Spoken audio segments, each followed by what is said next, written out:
All right, welcome to another episode of the Power Hour. This is Steve. We got about 10 minutes into the episode and everything went to black. So here we are back again. It's the Power Hour. I'm Steve. This is C Red, the urban sensation, the legend, the icon, etc., etc. Hello, Red. How are you? I'm good again. Again, we're going to talk about a lot of things tonight. We're going to talk about Rocket Pro Wrestling Spring Break. We're going to talk about CSW's upcoming Tears in the Rain and the Roller Derby bout, the Premier League this Saturday night. So we got big events this Friday and Saturday. Um, we're not going to talk about JFW. Red, want you to watch it. Give me your own opinion. I have been accused of skewing you and not giving you accurate information. I know how I felt. It was a tough listen for me today. If I didn't know better, I would say shots were fired, but I'm not going to tell you anymore. I'm going to let you listen to it and come to your own conclusions about how Cactus Rack and I were received today on that show. I'm not going to be biased. I'm going to just tell you to listen to it. And then next week we will reconvene. You can tell me what you think. All right. And I will encourage Cactus to do that as well. I don't think she will, but I'm still going to ask her to do it. Lots to do tonight. We've got, like I said, Rocket Pro Wrestling. We got CSW. We've got Roller Derby, and it's that time of year, Red. It's that time of year that we love so much. It's WrestleMania time, and this Saturday and Sunday night we get WrestleMania's night 1 and night 2. Red and I watch WWE. Not apologizing for it. A lot of people watch WWE. A lot of people Yeah. watch. It's out there. Oh, I am in more of the majority than I am the minority, although the people that don't like the WWE are very loud, aka my former broadcast colleague, Nick Swink. And the Macho Ghost doesn't really dig the WWE either. They'd much rather watch the TNAs and the AEWs of the world, which is fine, to each his own. I kind of fell in love with it again back in 2020 during the pandemic. And we talked about this earlier during the Undertaker AJ Styles cinematic match. That kind of kickstarted my interest in them again. And then when, crowds returned and, that Triple H took over and, things started to get increasingly better, I kind of stayed with it. So, I love the storytelling there. I think the storytelling there is as good, if not better, than anywhere else. And we're independent guys, so we love a good story, right, Red? Oh, we love a good story. You don't apologize for watching the E, do you? Oh, hell no, dude. At one point, I'm not gonna lie, I was that guy that was like, oh, I can't stand WWE. And then that changed.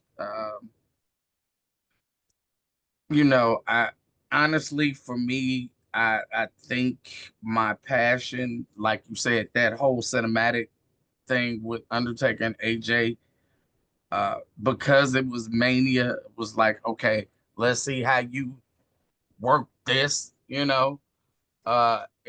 for me, that was uh match of the weekend, I guess, if you could call. Um, And then the other side of the coin, the John Cena Bray Wyatt match was just odd. right. So, but when they started doing the bloodline, that from the very beginning, like I was hooked. Like, and even down till now, I'm hooked. And it used to be, I'm only gonna watch Mondays. I won't watch Fridays. Then it became, I'm only watching Fridays. I won't watch Mondays. Now I'm back to, I have to watch Monday and Friday. I have to, like, if I don't watch Friday, I'm like, that means I gotta go to YouTube and see if somebody's got clips of what happened. And You then, don't even oh, really need to watch it anymore because if you follow any of the social medias, everybody is sharing every goddamn moment of those shows. And that's how you know it's a good product. That's a healthy product because it certainly has caught the attention of all the social medias. You can't throw a quarter on TikTok and have somebody doing a viewing party watching what went down. very true. There are characters that you follow on the TikTok that put up WWE content, but that's it's good for business. It's good for everybody, and I think, when you're in this business as an indie wrestler, isn't that kind of where you want to go? You want to get signed. You'd like to get signed by WWE or AEW or TNA, one of the big ones, right? That's kind of your dream. That's the goal. I think a lot of people kind of miss that. And again, there's a difference, I think, uh, when you're looking at it as a fan and you're looking at as a worker where you potentially want to go, you know, but also, you've got to be realistic also, you know. So I'm I'm happy. Everybody is thriving right now. It's a good time in the business. I think everybody is making money, And again, I've always been that person. There's enough for everybody to eat. We don't have to, uh, throw shade or pull shenanigans in order, you know, that I'm of the mindset, I came up when you were told you couldn't work for other companies. You Still couldn't, for it, for any company that was, 50 miles away or further, you could work, but you couldn't work, close at home. And it was like, why? Like, I've always been of the mindset we can all eat, and again, as a fan, let me choose where I want to go, So I think, it's all good. So let's jump right into Saturday. Yeah, we had a little shindig out at the park in Joliet called Spring Break, Rocket Pro Wrestling Spring Break. It's the penultimate episode of the season. It's the final stop on the road to Kicks on 66, which is the final cliffhanger of the season. So a lot of storylines get stretched out to a point of critical mass, and we have a few of those that certainly boiled over into some things, and we'll talk about that. Started off with the IPW Invitational Challenge in the dark match. It's great that the partnership of Rocket Pro and IPW allows this kind of stuff. And, championships at Rocket Pro Wrestling are defended at IPW and vice versa. And now even C3 has gotten into the act by letting their champion, your son, the psychopath, and now with a mannequin, the belt has turned into a mannequin. Rachel is expanding. Well, that's beautiful. Let Time love to is go get your boy. It's time to lo- go get your boy. love is in the air. Love is in the air. Time to go get your boy. Next thing you know, he's going to go to China and get one of those AI bots. And they haven't perfected that stuff. I mean, if he's doing nasty things, they could bite off his wee wee. That's Chinese revenge right there. Hey, what him and Rachel do in the privacy of their I don't own even home. know about it. Plus, what was that whore mannequin wearing? You can't wear that kind of stuff to Rocket Pro. Look, man, Roxy Hart doesn't wear that kind of stuff to Rocket Pro. And she's our resident streetwalker. look, it is what it is. Let Too Rachel much be great. cleavage on that mannequin, too short a skirt. What is your nephew? What is your son doing, man? What is he doing? Hey, he's being great. Let him be great. Well, he was great, and he won his match. He faced J.R. Lindsay, and he faced 1/3 of the workhorses in DP3, the muscular version of the workhorses. Then there's the other two. But here's the thing: he basically had to fight J.R. Lindsay and the entire workhorses because of course, they got involved. Which you know, I I disagree with. Well, like I said, they share the same brain. They should probably fight together. It's hard for one to be doing things because if you watch them on the outside of the ring, when DP3's throwing punches, you got both of them throwing punches. Like they're all. It's weird. It's a weird kind of thing that only happens in the land of the workhorses, I guess. Mm. Great match. D'Angelo Steele with the big win. So who knows what that means for his status at Rocket Pro. put the C3 championship on the line. What the hell would the board have done if J.R. Lindsay wins this match? And the new C3 champion is J.R. Lindsay. That would have fucked up every damn thing at C3. No, it won't. I have it on good authority. Mr. Young would have stripped him of the title. That's so shady. That is so cowardly. It's That's like you so. would take, it's like someone that would take a chair and hit a woman. Oh, wait a minute. That went viral. You had one viral moment in your lifetime, Mr. Young, and you chose it to spread evil. He did, didn't he? But he went viral. That's all that matters. Did go viral, that's for sure. So that was the dark match. Then everything happened. The introductions happened. You know, some of us seem to think that you take a little too long coming down the ramp. Because I get introduced, Joey got Google or Tony. You know what I'm talking about. What's his name? Tony Abagool. That's right. The Gabagoolster. He comes down, I come down, Shelly comes down, gets the biggest pop of all four of us. But you take the longest to get to the damn ring because you take like 6 laps and you're soft stepping, looking like you're Luther Vandross and shit. Hey, man. Some of us, and we'll get into that later. We only have one time to shine. So, uh, Not only I have. shine, but you're harking back to the days of the step club in high school Now, or the Grambling marching band. I'm taking my time, letting everybody soak up all of this beauty. That's a whole lot of red. And welcome to the show right now, our friend Squirrel Girl, Cactus Rack, you name it, she's there. It's Rachel. Hello, Rachel. Hello. Hey girl, Hey, hey. girl, hey. Hey, girl, hey. Hey girl, hey. Are you of limited time tonight? Do you want us to break off the Rocket Pro Talk so we can get your shit in? No, you can finish it up. I don't have limited time. Okay, because we're good on time tonight because the theatrics practice got canceled. So I am not under the clock like I thought I was. That's fair. Did you see that notice in the Discord? I did, yeah. Andrew was gonna be there tonight. So I was looking forward to that. I was gonna be on mom duty tonight as the teenager is being a teenager. No, and they're out there too. They're out there. They're a menace to society. That's true. Well, I don't know if we're good on time because due to technical difficulties beyond our control, this is the second go around. So yeah, we had a little trouble there off the bat. We got about 20 minutes into it, and the entire interweb went down, and I was ill-equipped to fix it, so I just shit canned and said, "Red, let's start over." Sounds about right. So we're flying through things now.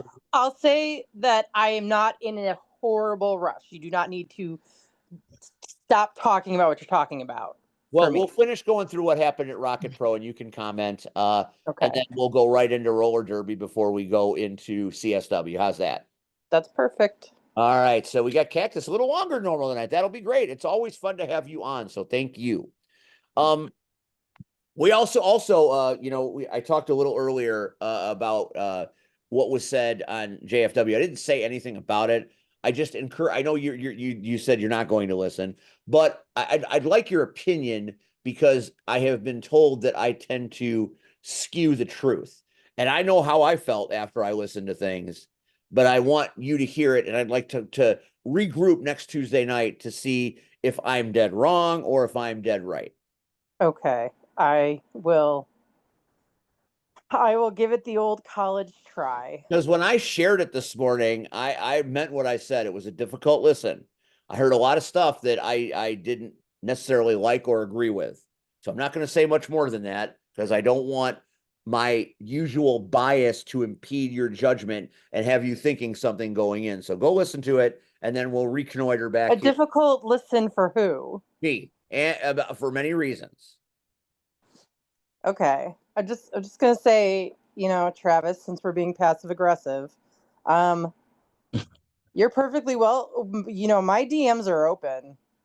If you got something to say, I am not going to elaborate anymore. Say it to me. That's all I'm gonna say. Man up. Man up. Say it to me. Again, I'm not here to skew any kind of opinion. I will let you judge for yourself. how it was said. I know how I took it, and I will have comments next Tuesday. Okay. I'll wait to hear what you guys have to say.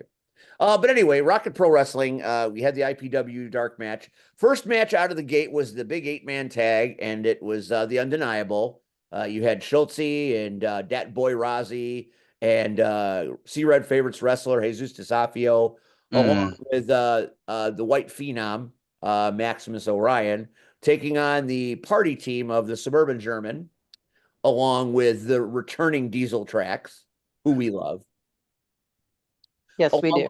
Pizza and Beer, which is Sean Danger and Turtle. And Red, take me through that match. Tell me what you got. I hate Schultz. First of all, this whole megaphone thing, like we don't need you yelling in the megaphone. We He's really a don't. Timu Jimmy Hart. Next. We need put some pants on, please. Yeah, we were not happy about his wardrobe choices did not make Miss Shelley very happy. Wait, who's not wearing pants? Schultz. What Schultz was wearing was highly questionable. Okay. We'll share it on YouTube when it comes out. You kind of have to see it to believe it. I mean, he's worn these before, but I don't know. Maybe he's grown or maybe not. I don't know. It just seemed a little. Well, I'm just going to leave it there. I don't. You have a little muffin top. I don't need to be. No, I'm not even going to say that. Schultze's in tremendous shape, but again, short shorts. You do the math. You be the judge. Very much. So as the night went on, but it started with this match. It seemed like Damian Saint was shoving the undeniables down our throat.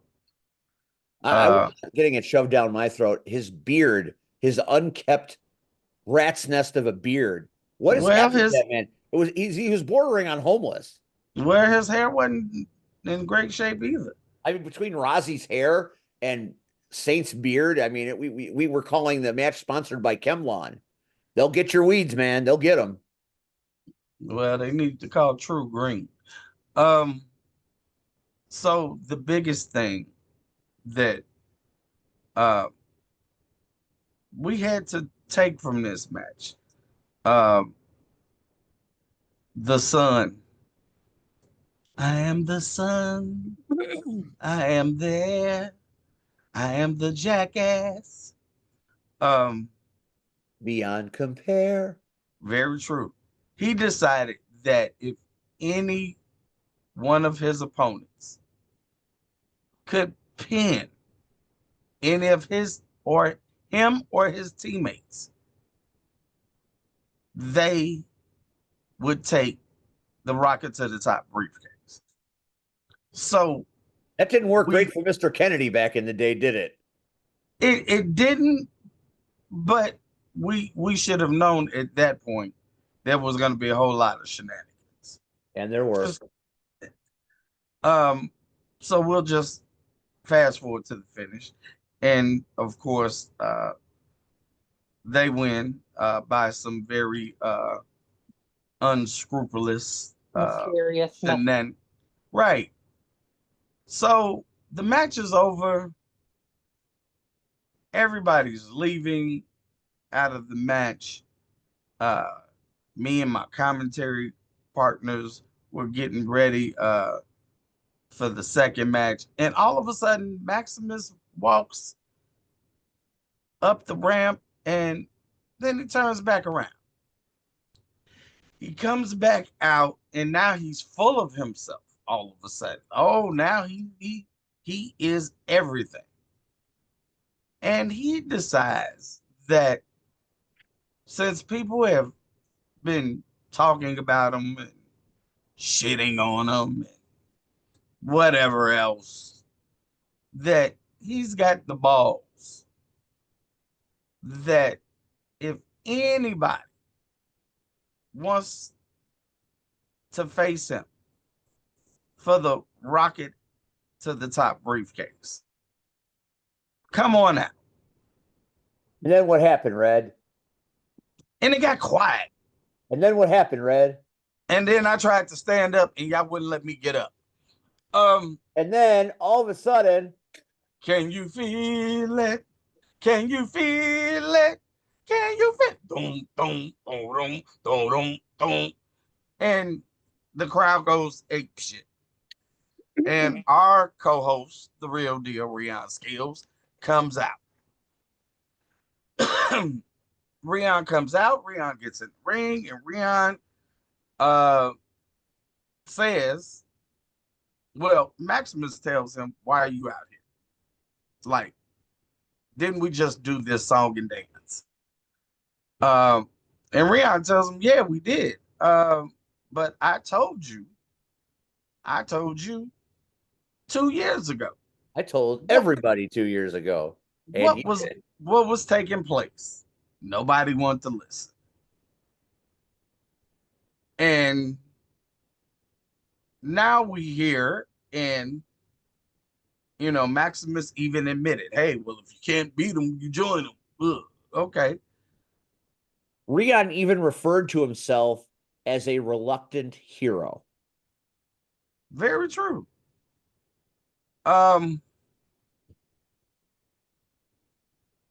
Then there was all this back talk, but essentially Rion said,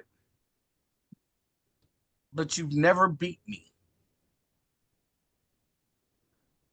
And I think that stuck in Maximus' craw. So Maximus agrees that now, May 3rd, correct? Yep. May 2nd, May May 3rd, 3rd. May 3rd. Day before May It's the on 4th be with you. 66. That it is the real deal Rion Skills versus Maximus Orion for the Rocket to the Top briefcase. All right, great. And then Maximus, in a very Maximus cowardly way, decides as Rion's back is turned, he was going to hit Rion with the briefcase. He swings, he misses, and he didn't realize, again, as Rion said, we've done this song and dance before. Rion knew it was coming, and Rion used a very big faced watch and knocked the living daylights out of Maximus. It was like Morse Day saying, "What time it is?" Well, he found out what time it is. Yeah. Just look at the side of your jaw. And it was a beautiful thing. Rion had the people hype, and Maximus eventually crawled out of the ring holding his jaw. So that was all of match 1. Cactus, you'll be happy to know that in match 2, your boy Skylar Reed finally exercised some demons and made Delvin September submit. I'm happy for him, but who is Delvin September? I'm sorry. You have to call him by his Davari November? Davari November? Yeah. Okay. Devin August. Declan April? His former tag team. Oh, that's right. Devin August. Okay. I've That's got a to little start funny. going to shows again because I'm so. No, Steve likes not. He's the Timu version of Logan, and actually, that's what the crowd. chants. That's what the You crowd. Logan, clap, clap, clap, clap, clap. You got to love the crowd on a Saturday night at the park. So, yeah, very good match. While Devin thought bringing a kendo stick to the ring was great for a submission match, he found out, yeah, be careful what you bring to the ring. You might just get it used on your ass. And he did.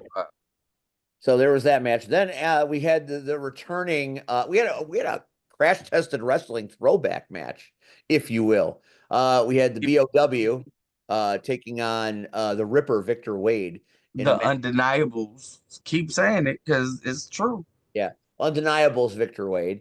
And that went about how, I mean, you got to love Ripper. He's a tough kid, great wrestler. But, when you're going in the ring against a monster like BOW, it's a predetermined conclusion that you're going to die inside partially and in front of his wife and his son. And don't let him hit the last suffering, and he did. The And last suffering got hit, and out went the lights for the Ripper. BOW moves on, looking for maybe title opportunities down the line. Then we had the Ballad of Sammy Two Belts. Red, with the hand of God, take it away. first of all, we still have to give credit to Ryan Matthews Ring of appearing Honor's on Ring of Ryan Matthews. Honor. Yeah. Uh, and I think, and I even stated, I think he looks a little lost. Uh, you know, everybody laughed when J Back the Paycheck got fired from the Undeniables. But if it wasn't for him, Ryan probably would have lost that title a Yeah. long time ago. Right.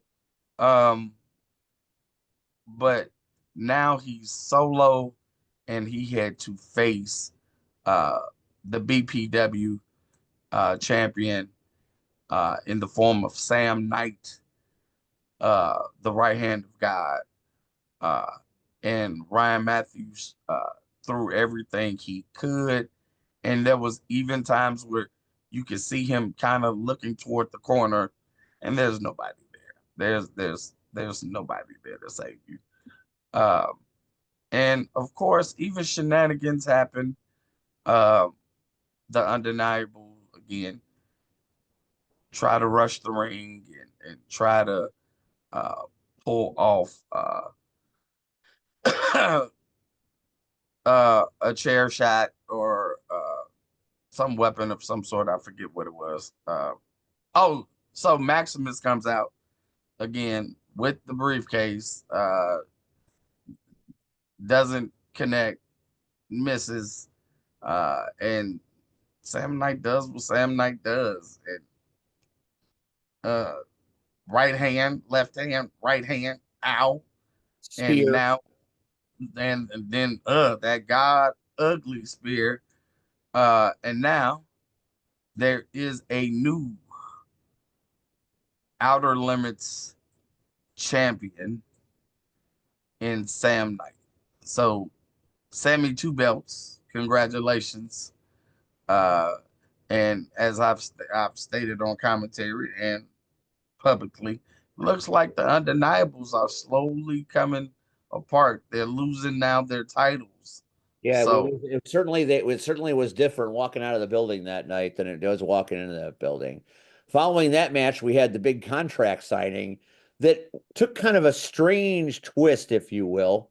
Tom Heisman and Nuke ended up being in that ring by themselves, and we had Tristan Hayes and Buddy Roberts Jr. on the big screen. They had already signed the title, and an odd experience, but it reminiscent of some contract signings from the past. But the bad blood between those guys is going to find its way into the main event of the season finale. It kicks on 66 as three stages of hell match was now signed between those two teams, Youth Gone Wild and the Freebirds.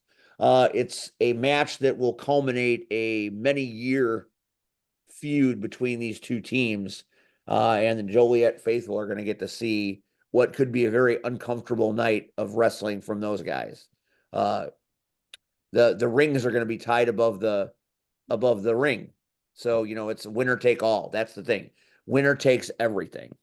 So the stakes are higher. And you could see that Tom Heisman was a little off his game, a little off put by the shenanigans created by the Freebirds, who are very unpredictable. And you can see the frustration as Heisman left the ring. So that was the contract signing. Then we had intermission. And then when we came back from intermission, it was the destruction of the idols. And what a roller coaster ride that was, Red.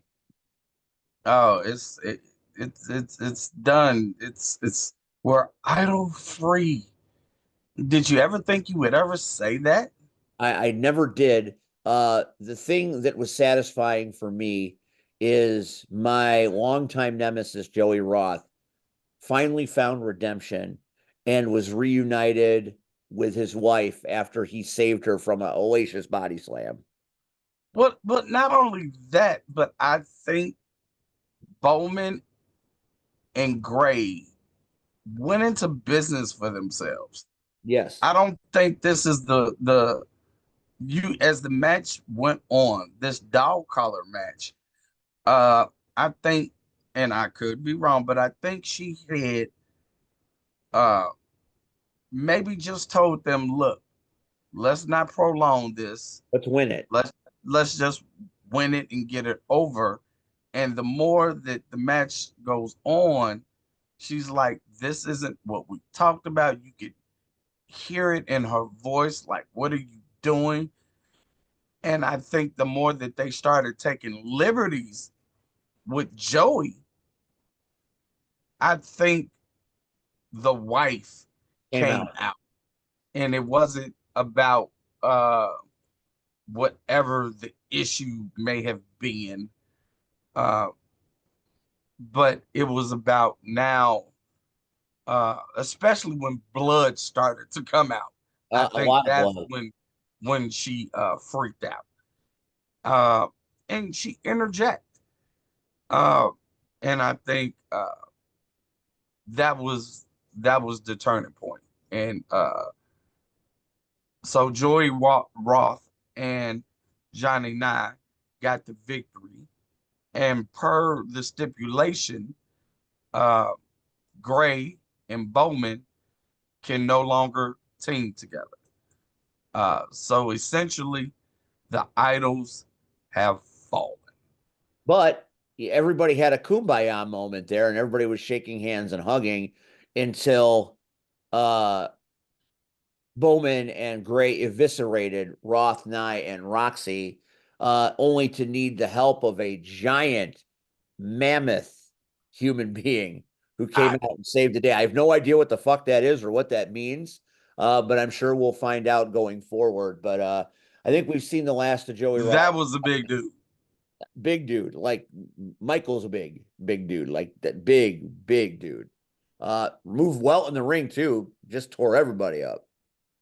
But I think Roxy and Joey are going to spend some time trying to fix things. And I'm not sure when we'll see them again, but the redemption at the end, and he and I hugged after the match. We've seen a lot of stuff together. We've been the best of friends. We've been the worst of enemies, and sometimes that's the way it is in this life.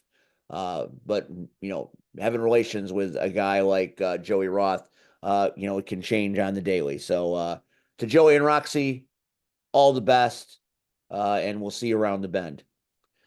After that, we got the match that I was very interested in for the zero gravity title. It was Mm, champion Aaron Stone taking on my new nemesis, my current thorn in my side, my pain in my ass, the notorious Shaq Jordan. keep But going. I don't want to bias this because that. You might as well keep going. All right, so it was everything we could have hoped for in a great match. Whether I like Shaq or not, there aren't many people lacing up boots these days that can run the ring with him. Stone's one of them, and we knew this match was going to blow minds, and it did. They had the crowd on the edge of their seats, uh, and it was could have gone either way until Shaq went to kick Stone in the face. Stone moved and he kicked the referee in the face. So now the ref is down. And then I believe Shaq hit Stone with a very low blow. And Keep going. then went to get a steel chair. I'm a little fuzzy after that, Red. Maybe you can help me out. Oh, so Stone is woozy. He ain't seeing straight. You hear me, Cactus? He ain't seeing straight. And somebody decided to leave the commentary table. Nah, it Let me wasn't. guess, it was Steve. Oh, how'd you guess?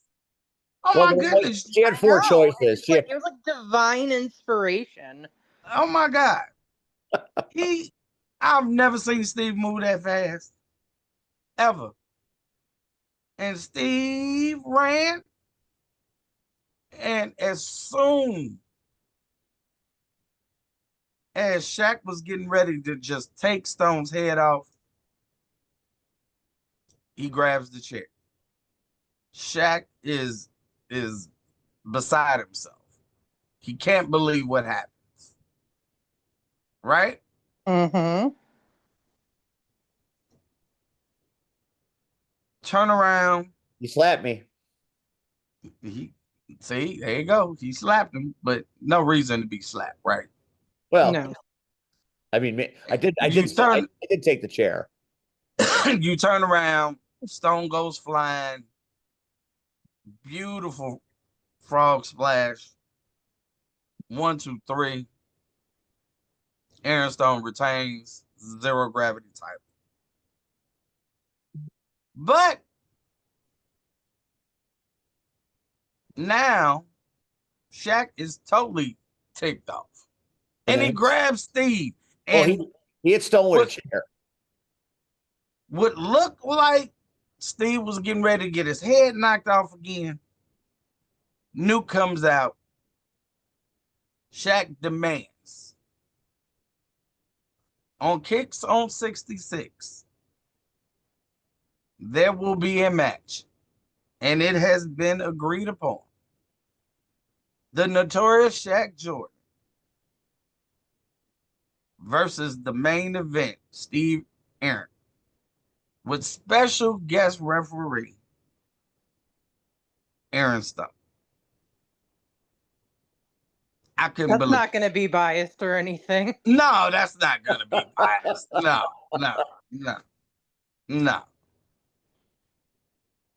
So I don't, Steve is always wondering, why these things keep happening. Because he puts himself in the situation. There's your answer. Don't. He could have sat right next to me.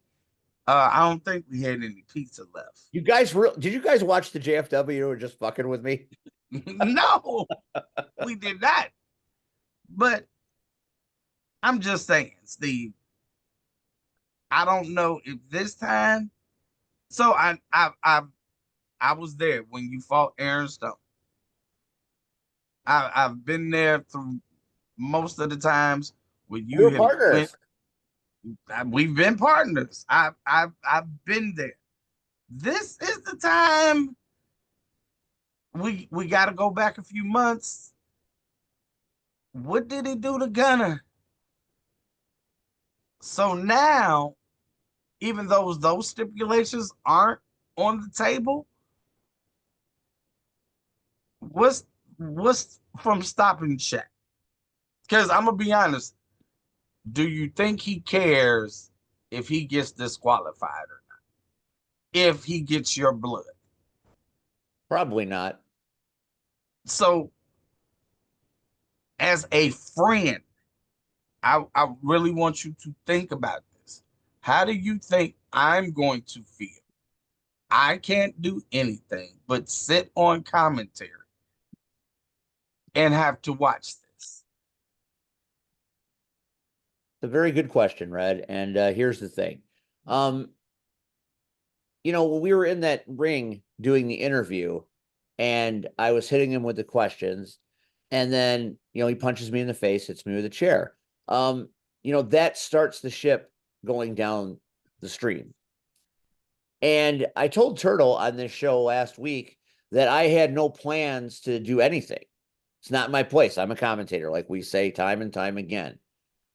But the situation changed. Another superstar was going to get screwed over by Shaq. We saw what just happened in Gunner. He had no problem taking advantage of me. The shenanigans have to end. You know, if Shaq Jordan wants to fight Aaron Stone in a match and have it be one-on-one with no shenanigans, and you win that title, you've earned that title. But I'm not going to sit there and let him do to somebody else what he did not only to me, but he did to Gunnar Brave. So I snapped a little bit. I went back on my word about not interfering. Couldn't help myself. And as far as Nuke making it a match and, you know, granting Shaq Jordan his wish, Shaq should read some things before he signs up for him, because there are going to be some things that happen in this match that he's not even aware of. So, you know,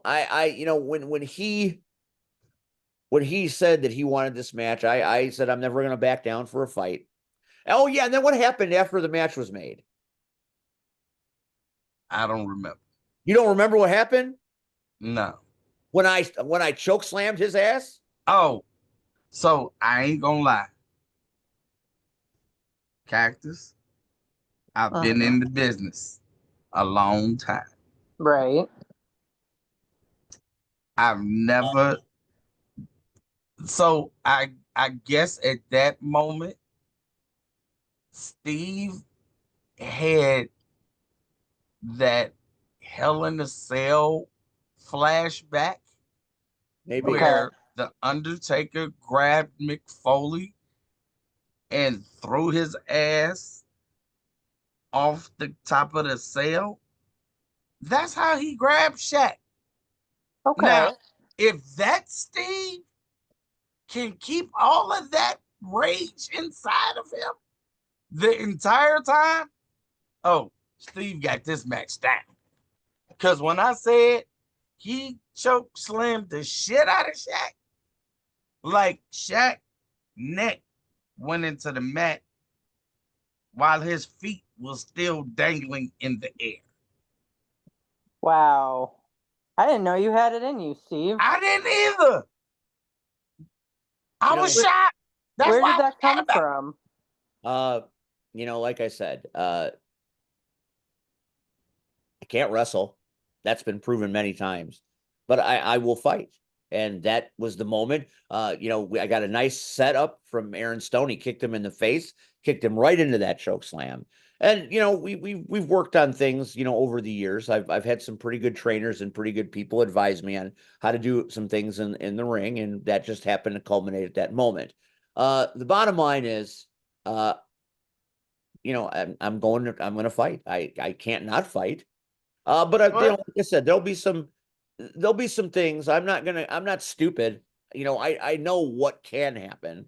I sit there on commentary every month. I know what shenanigans happen. God only knows what Damian Sane thinks about this. So I am gonna I'm gonna buy. I'm gonna rent.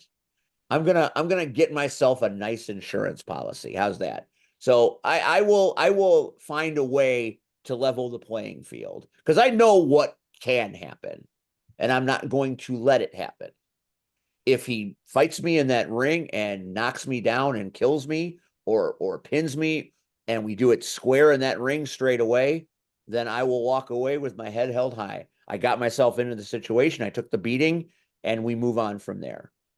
But I am not going to let this go into a melee where stupid things happen, and I've got undeniable members jumping in the ring, and I've got free birds jumping in the. No. We got a score to settle. I owe him one. I owe him several. I mean, remember, let's not forget that he showed up at the HF Auditorium and tried to fight me at halftime of the last Knockouts premiere bout. Well, we're not. Hated the sanctity of the Knockouts. I mean, blink if you want help. I'm just saying, you know, like I said, the way he ran down the Knockouts, we've talked about this before, but to come to the Knockouts building and try to start some shit, thank God Rion was there. I mean, yeah, no, too bad he decided to start shit when we weren't even in the auditorium. We were in our locker room. Very brave of you. Very brave of you, Shaq. That is certainly something to think about. But again, you know, you don't you don't mess with the knockouts. I don't allow that kind of stuff. I'm very protective of that family because of who they are. You fuck with a knockout, and I will fuck with you right back. Don't do it. So Shaq has done it, and here we go. So at Kicks on 66, it's not my first rodeo. Maybe Shaq beats me, maybe he doesn't, but it will be on a level playing field. I promise you that. There is nothing Shaq Jordan can do to cheat his way to victory. If he's going to beat me, he's going to have to beat me straight up. And I'm not coming in there to body slam him, and I'm not coming in there to drop the leg on him or to do anything that's fancy dancy in that ring. I can't do any of it. But I am going to try to whip his ass if I can catch him. Because that's my problem. He's much faster than me. So if I can catch him, I can kill him. But if I can't catch him, things it might be a long day for me. But I assure you, I am going to put into effect some very, very special situations that is going to ensure me that I will Hello? beat Shaq Jordan Okay. one-on-one. Stay tuned. All right. Then after that nonsense, we had the leather strap match. Red, why was the leather strap match between Grin and Marche so much fun? So, Listen to this, Cactus. You're going to love this. Okay, I'm listening. what would you think if I told you that before the match started, we were graced by the greatest 7 to 8-year-old on the planet to do commentary for this match? The greatest 7 to 8-year-old? Yes. Was Would it you Marche's, like? was Would it you like? Marche's son? Yes. How would you guess? I Young don't know. Dominic Rocket. I've met him a couple times. He's a very cool kid. He was pretty darn So cool on commentary, though. when I say when this match is available on its YouTube channel, watch it in its entirety. And Okay. I'm not taking anything from Marche. Fuck Grant. But I want you to just listen. Okay. That's it. Just listen. Because the whole commentary team, we basically shut the fuck up and let Dominic run the show. Do we And have a future commentator among us? oh no, I think he's gonna follow in his daddy footsteps. Yeah. But oh my God. He's gonna be all month Dominic Rocket. But All month. oh my God. It was so refreshing, but yet it was so funny because Steve is not gonna say encouraging him, but he's just letting Dominic speak his mind. But me and Gabagool are trying to still keep the match, where it should be and call it play by play. And but Dominic stole the show. Um, I called it the match of the night, and it wasn't for whatever was going on in the ring. It was the commentary of Dominic Rocket. So everybody that watches our show, when Rocket Pro Wrestling drops Spring Break and the strap match between Grin and Marche, if you're wondering who's the greatest kid that's doing the commentary, it is Marche's own son. And when I say we had a blast, we had a blast. So it was awesome. He might have been just a little biased.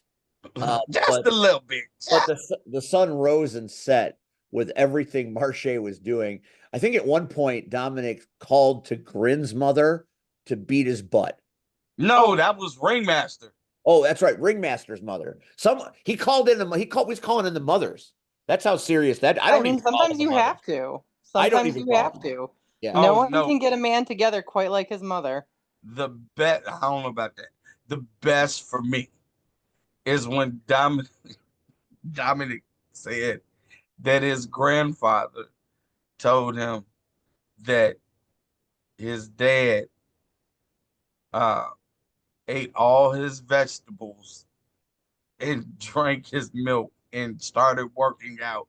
And that's how his dad is now uh buff and looks so fantastic the way he does. He called him Buff.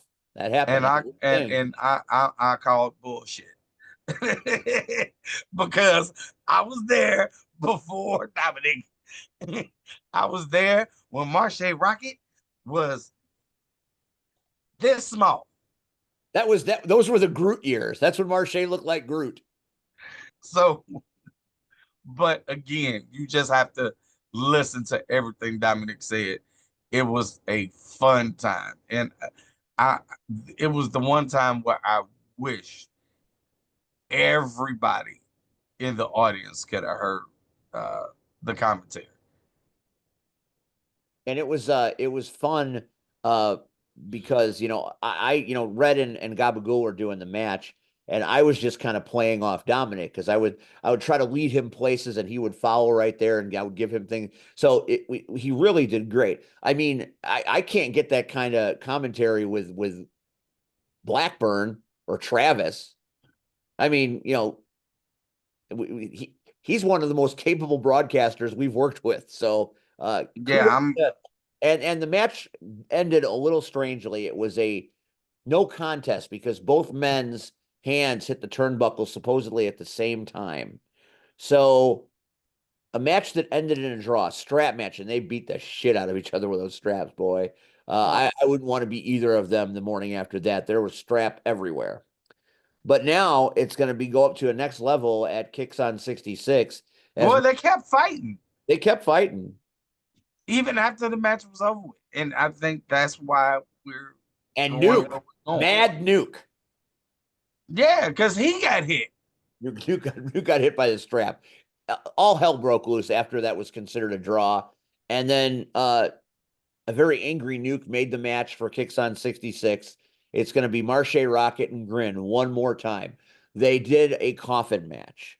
They did a strap match. What's next in the logical progression? Kicks on 66, Grin Hell and in a Cell. what is it?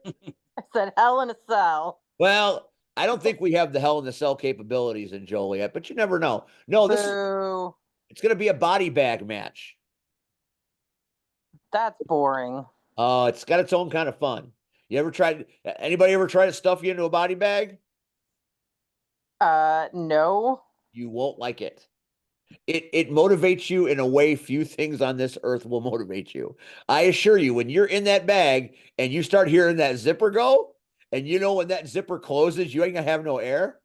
So You are very my absolute biggest fear for whatever reason is being buried alive. So I would be completely feral in a match like that. stay away from the body bags. So this This is a ain't match that will be very interesting, and it'll be one of the many main event caliber matches of Kicks on 66. And then we had our grand finale, the Ballad of J Beck, aka Frank, and the heavyweight championship match between the bearded bruiser Max Holiday and our asterisk champion Steve Michaels. Red, take it away.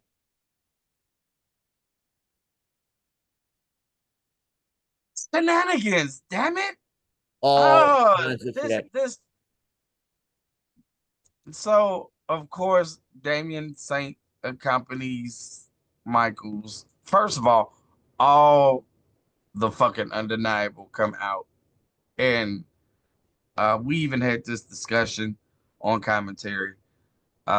As Michaels, when he started his title reign, uh, he was a one-man wrecking show. And he He fighting he he Hawaii, he doing everything everywhere. He was a legitimate, excellent champion. No one questioned him. and we stated that, but then we've noticed that over the past few months, uh, more and more undeniable have gotten involved, and we can't understand why. And we can understand why, because we understand that the Undeniable uh, don't want to lose. If nothing else, that piece of hardware. Um, Great match. Max at times looked like uh, he was going to have Sue give Steve Michaels a very big long kiss in the middle of the ring. Um, I'm just going to leave this here, Red. Continue. and unfortunately, um, the beautiful part about this match is Damian Saint got involved, and it wasn't Frank anymore. It was Jay Beck, the paycheck, and he showed why he had been around for so long, for so many years, and he stood up to Damian Saint. Um, And punch that motherfucker in the face. in the face, in the moosh. Is that the Red Hot Chili Peppers star? Oh, no, this is an That asterisk. that's an Okay. asterisk. That is for Uh, Steve Michael and his 400 plus days as champion. He gets the asterisk just like Barry Bonds and his 755 home runs. Okay, That's got the it. asterisk. You get an asterisk. so unfortunately, uh, Max missed Sue. Michaels puts Holiday into the bear hug. Uh, and while we were all praying, Max found some inner strength. Uh, he couldn't. Uh, he passed out. So still the Rocket Pro champ asterisk uh, is the Chicago Bear Hug, Steve Michaels.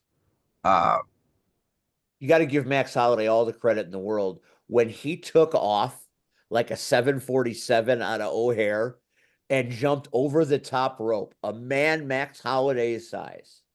oh yeah, he took the Undeniable out. He he basically squashed them like ants at a picnic. It was amazing. You know, Max has been doing this a long time. He is not the youngest human in the world, but to be able to pull off a spot like that at that moment, you give that guy all the credit in the world for being the consummate showman, the consummate professional. And there's a reason why his dance card is usually full. Wasn't enough to win the title, unfortunately, but I will never forget that takeoff and landing. But after everything happened and shenanigans continued, uh,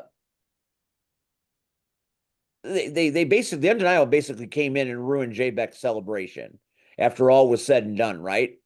Well, no, it was just the simple fact that they felt like they still could run down J Beck.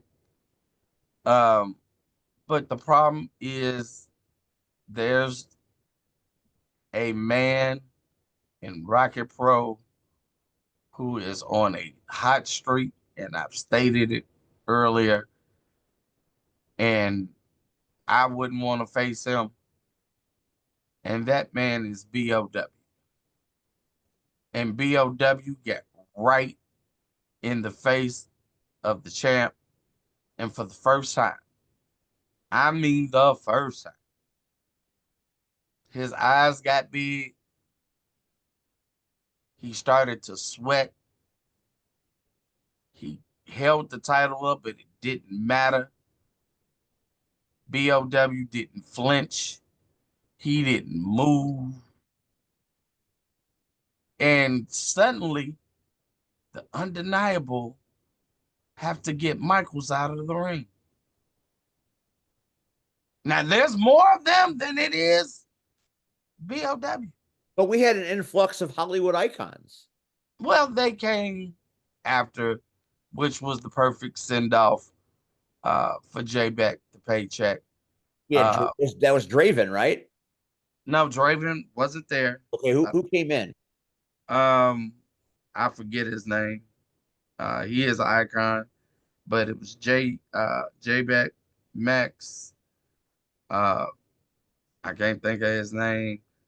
Uh, Joey came down. Rion. Rion came down. Uh, so the Hollywood icons, Pinky's raised, ladies and gentlemen. For J Beck, the paycheck. Um, thank you for all you have done uh, in this business, whether people know who you are or not, whether they know you in Joliet or Indiana, where was our old stumping grounds. Uh, thank you for all you do. We appreciate you. And that was spring break in a nutshell. And now we move on to Kicks on 66, which should be pretty impressive.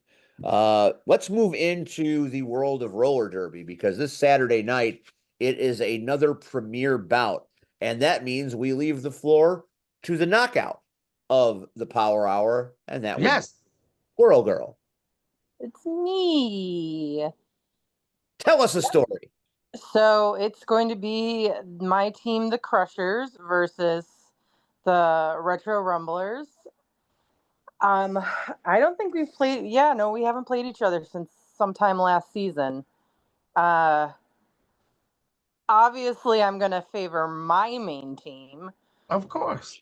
Yeah, which is the Crushers. We pulled out a win no one believed we could get, especially not Steve, in the first bout of the season. Ooh. I was most certainly proven wrong. Yes, you were. I'll So admit it. we pulled that one out of our asses, essentially. And I don't.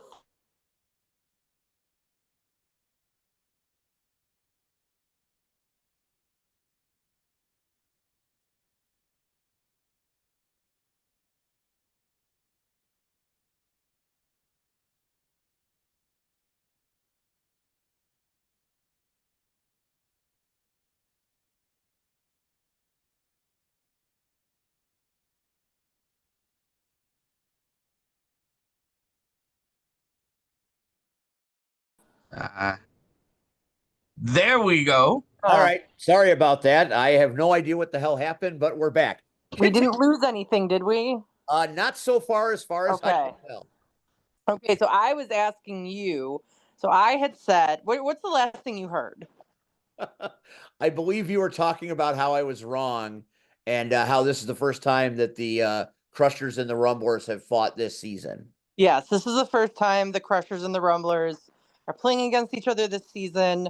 And I don't see us having any issue repeating our win. And then I said, your thoughts, Stephen? Well, here's the thing. You always have to bet against me. Yes, I know. It is a storied rivalry between the red team and the blue team. We Is it have because we're both primary colors? Well, it's because you're both primary colors, and together you make purple, which is the Punisher. So, I typically have an opinion, but I find in this case that it's hard to pick because I know both teams are incredibly good, and there's incredible, and that's the thing. Now I don't know who's going to be on which team because the rosters are so bountiful, and there are haunters that are haunters. There are punishers that are punishers. There are crushers that are crushers, and there are rumblers that are rumblers. And now because there's such a deep roster that there's not the overlap like there's been in the past. Right. So I don't know which version of the rumblers I'm going to get. So I'm going to say that you're going to see the least amount of overlap on the Crushers. Right.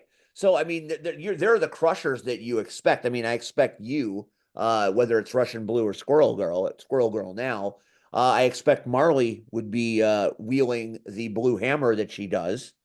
But after that, I have no idea. I mean, it could be anybody.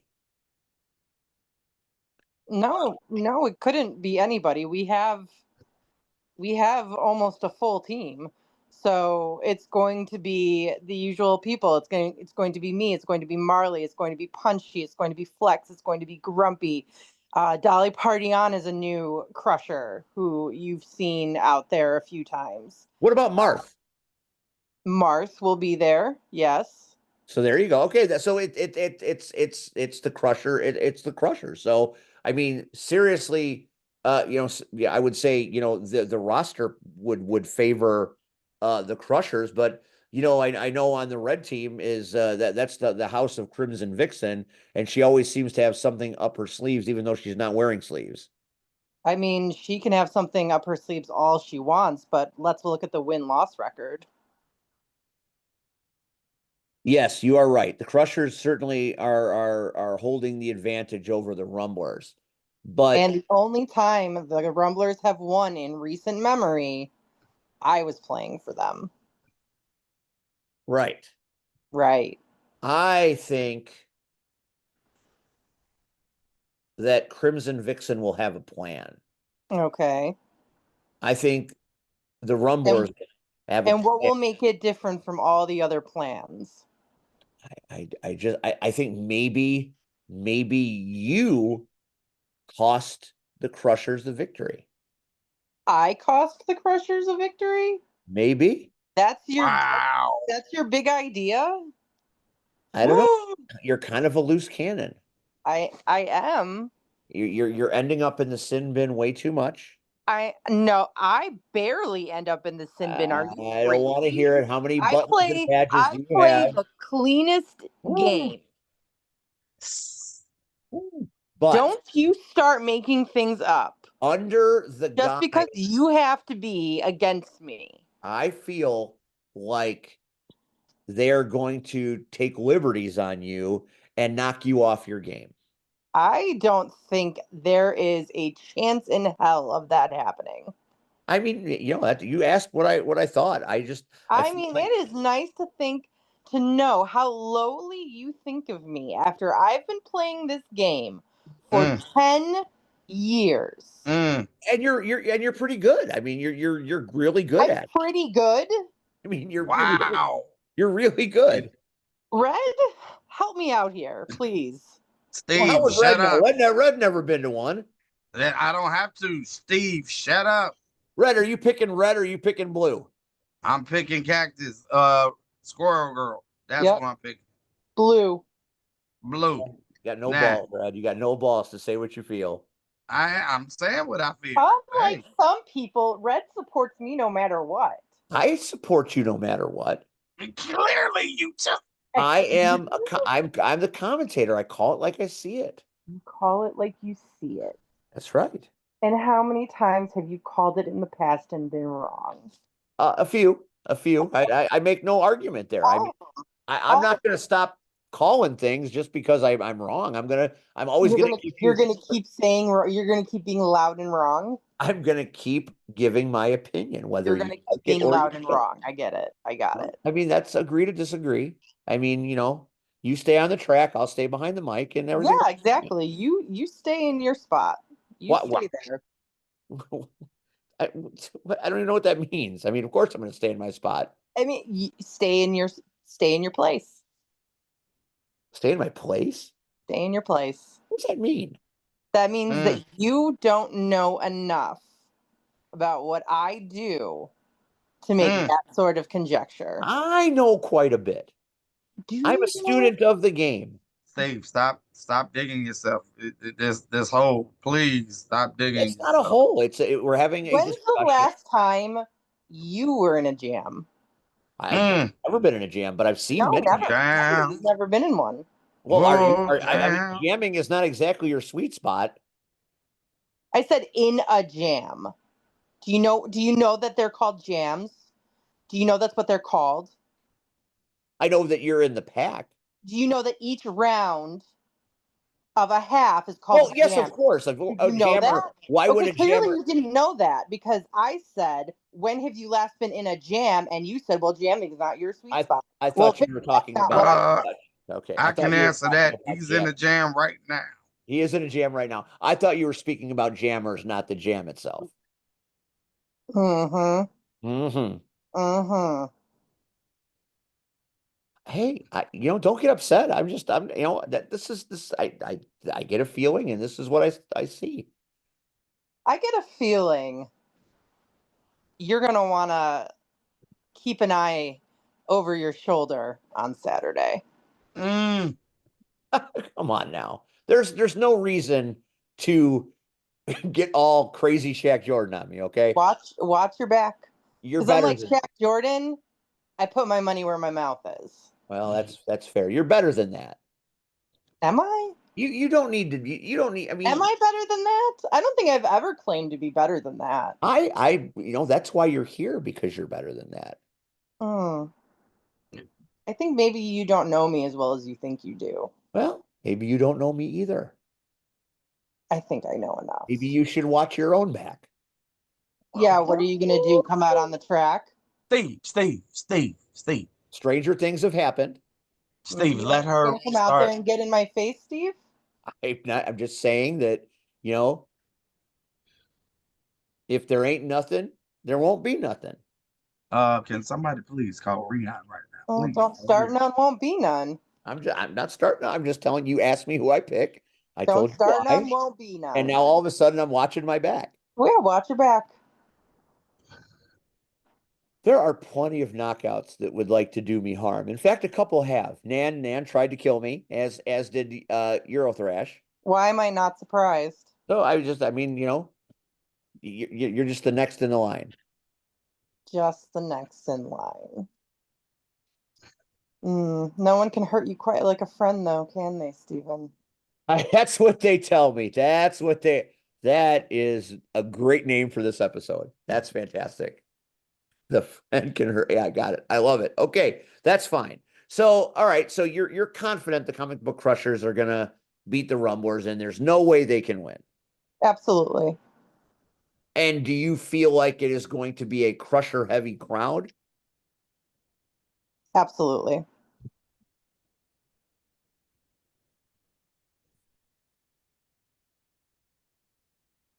Sorry, I was distracted. My volleyball son came in. How'd you guys do? We lost. You did. What was the final? Oh, okay.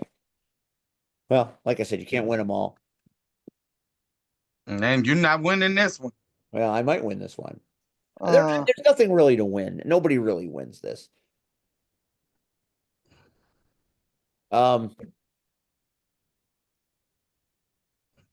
This bout is going to be outstanding. I mean, obviously, it's classic Premier League, and that's what's been really cool about the Premier League thus far is every match has been very tense. Would you agree with that?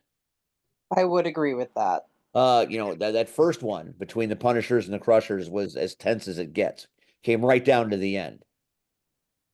That's true, but I mean, as you could see by the next bout, I was bench coaching for the Punishers, so it happens. It does happen. Now, before we move on to other things, there is a special Sunday bout coming up in the very near future, is there not? There is. The Rec League returns. It does. Tell the folks a little bit about the Rec League. So the Rec League is our system, our rosters for people who, I mean, it's really open to anyone, but it's largely for newer skaters to get bout experience before they go into a Premier League bout. And it's always fun. It's always themed. Our last one obviously was Pirates versus Sea Monsters. We've done a Dungeons and Dragons themed bout. I'm trying to put the Sea Monsters thing behind me. Yeah. I still want pictures. Wheels and Warriors. You never saw a picture? One. I'll send you a picture, Red. Please. No. Wheels and Warriors was, fairies versus warriors. Fairies won. Thank you very much. So for May, I'm sure by now anyone listening can probably guess what a theme would be for May, especially for May 4th.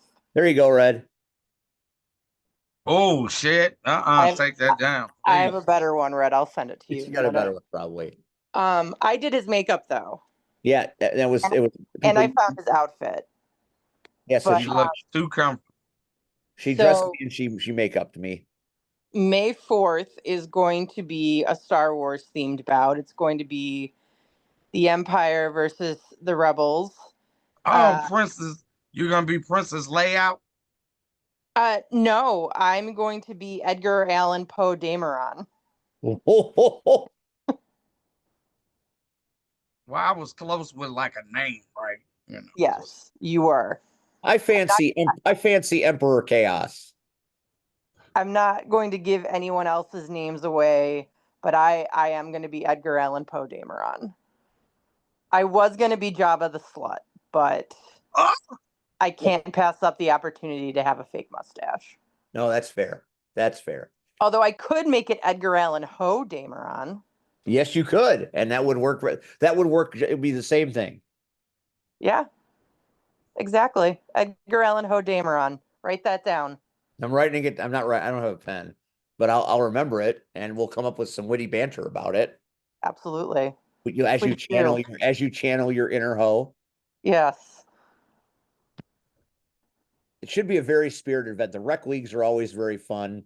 I get to bring out my inner Jedi, so I'm very excited to be a part of that one. So that'll be fun. You get to see us do things we don't normally do. I was forced to jam in the Wheels and Warriors bout. It did not go well. I'm big for a reason, and it's to get in the way. But you'll see jammers blocking, blockers jamming. You'll see, people that normally play a lot of defense playing a lot of offense. Sometimes you'll see skaters reffing. So it's a fun time, and like I said, it's largely for newer skaters to get a taste of what a Premier League bout is like before they get thrown right into it.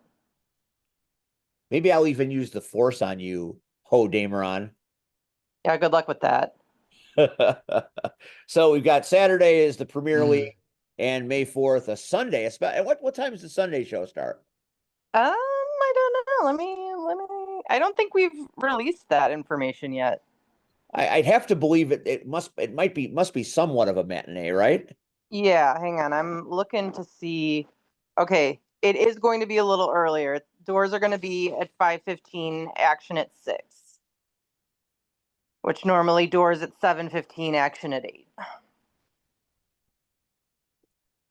So I mean, okay, say that. Okay, so doors open at 5. When does it start? 5:15, and then bell is at 6. So it'll be from like 6 to 8. Yeah, about.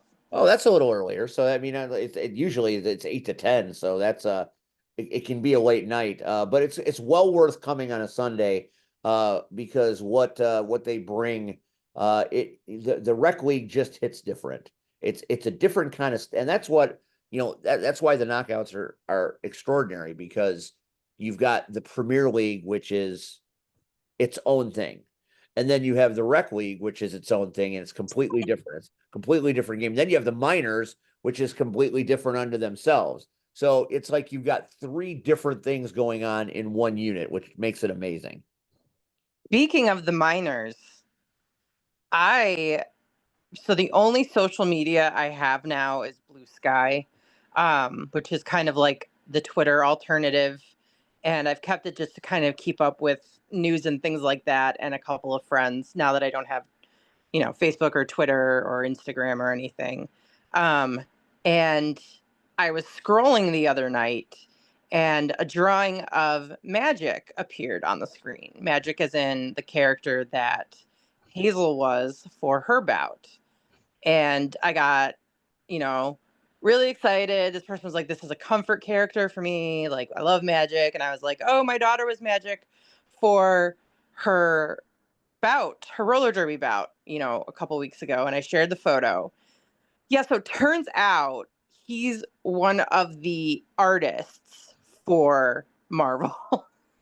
So, Wow. Wow. yeah. So he was really impressed, thinks she's super rad, and is sending her a bunch of comics, which I think is really nice.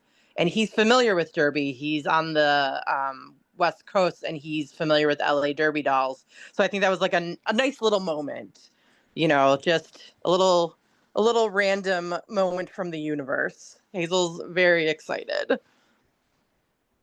That's really, I mean, that's as good as it gets. And I like the fact that Magic is a Russian character in the comics and you're Russian blue. That's my Yes. favorite part of it because it establishes that legacy. That is pretty. Yeah, you're right. It does. You didn't get that? No, I thought that's how the hell, why the hell it happened. no. Hazel just really loves magic. So it's like you're Russian blue and she's a Russian superhero spy, Yeah, no. Hazel picked that a all Russian on her mutant or own. whatever she is. So yeah, that was a very cool moment.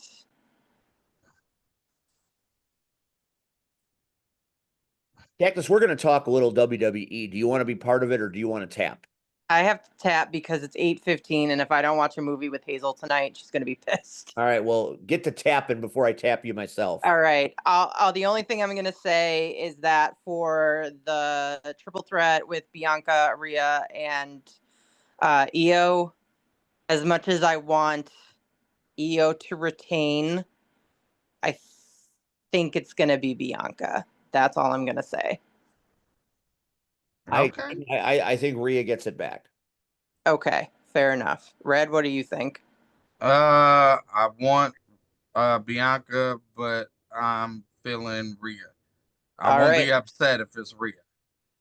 sounds good. We'll regroup next week after we've watched it. After we've watched it and after you've listened to JFW and after I've made you look silly on Saturday night. Yeah, Oh, doubtful, very doubtful. Good night. Love good you, night, Red. Cactus. Oh Love Bye, you, my girl. Red. God. Bye. Love you. Bye, Bye, girl. girl. Bye. Bye. All right, that was Cactus, and that was fun. Like I said, I Red, people say he gets into his own trouble. I just tell it like I see it, man, whether you like it or not. You always know where you stand with me, right? Yeah, yeah, okay, sure, sure. You All might right. not make it to Kicks on All 66. right, all right. Let's ramble through before we get to WrestleMania. Let's ramble through the upcoming CSW Tears in the Rain. And I'm going to run through these matches pretty quick. So I want you to kind of give me your thoughts and we'll pick these and then we'll go to WrestleMania. Okay? You good with that? I'm good. All right. So Tears in the Rain this Friday night, Franklin Park.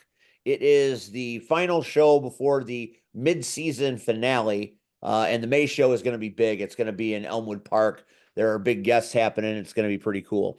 But this show is going to be pretty cool. And some electric things could very easily happen. One of the most recently announced matches is a triple threat between Lily La Pescadita, the Okay. amazing Haven Harris, and then the emerging Spider, Blair Onyx. Lily's been on a roll. Haven has finally made her way to the main roster and she ain't going anywhere. But there's just something different about that Spider Woman.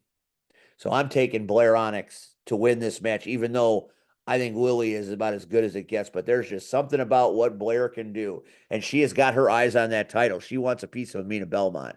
And I think it's going to happen at some point. What say you, Red? You know I'm not picking against Lily. Yeah, I know you're not picking it. She's your girl. You guys enjoy being NWA superstars together. Let's keep it with the ladies. In the CSW Women's Championship match, we have our champ, Amina Belmont. Now, I have thrown some shit at Amina Belmont, and Yes, you have. she has thwarted me each and every time. Well, now I'm bringing in a ringer. She's not getting past this one. She is taking on someone you know pretty well NWA superstar Natalia Markova. True. I mean, Using that NWA juice, Red. she's the champ for a reason, and I told you, the girl is unhinged. And I'm still going NWA or not. Right now she could be in a 4-way this weekend. The girl is that unhinged. So I'm taking the champ. All right. Well, I'm going against the champ. I'm saying new champ, and it will be a privilege to have Natalia Markova as the CSW Women's Champion. Okay. Then we have an intergender match, and I really feel like Iniestra El Sueño has really bitten off more than he can chew here, because making her way back from the land of TNA is our returning hero, Maggie. Maggie Lee comes home for a limited time only to take on Iniestra. Now, we saw what Maggie did to Warhorse. Yeah. You think Iniestra's going to fare better than Warhorse? No. Like Good Marche used to say, give me Maggie all day. Well, I'm taking Maggie. You already know. Like I said, Iniestra, he's got other things on his mind, and Quintero is going to be in that building as well. So I am having trouble dealing with them. We are going to have to take some drastic measures at the midseason finale to solve that riddle. And believe me, I've got a plan. There is a trios tag team match. So you've got the trio tag team of Chris Miller, FXB, and Eric Schultz. Team suck. Okay. I was hoping you'd come up with something. Taking on a very, very loaded team of the champions, Adam Stallion and Cypher, featuring their partner, America's sweetheart, Missa Kate, who is back after a sabbatical.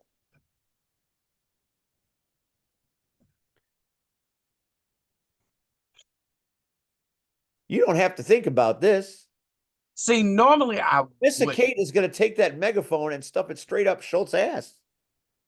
But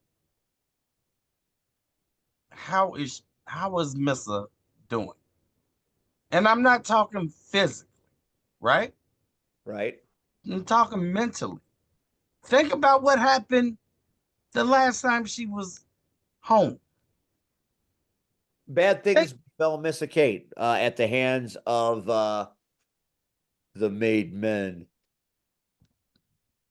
I'm just saying, I love Missa. I love Missa to death. Matter of fact, like I watched I don't know if it had to be a TikTok. But she was walking to the ring and she had a hat. She cocked it. And I just love her style. But once she enters that building again, mentally, because you don't forget shit like that. And what happens, Mr. GM, and I'm just going to be honest, I'm playing devil's advocate. Of course you are. Missa gets ready to make her entrance, right? Okay. What happens if she turns around and there stands the CSW champ along with the VOZ? If you thought I was quick to the ring, no, I'm not saying going out to the ring. I'm saying backstage, like you've been there, Steve, where you're standing there and you're getting hyped and you're loosening up and you're ready to walk out.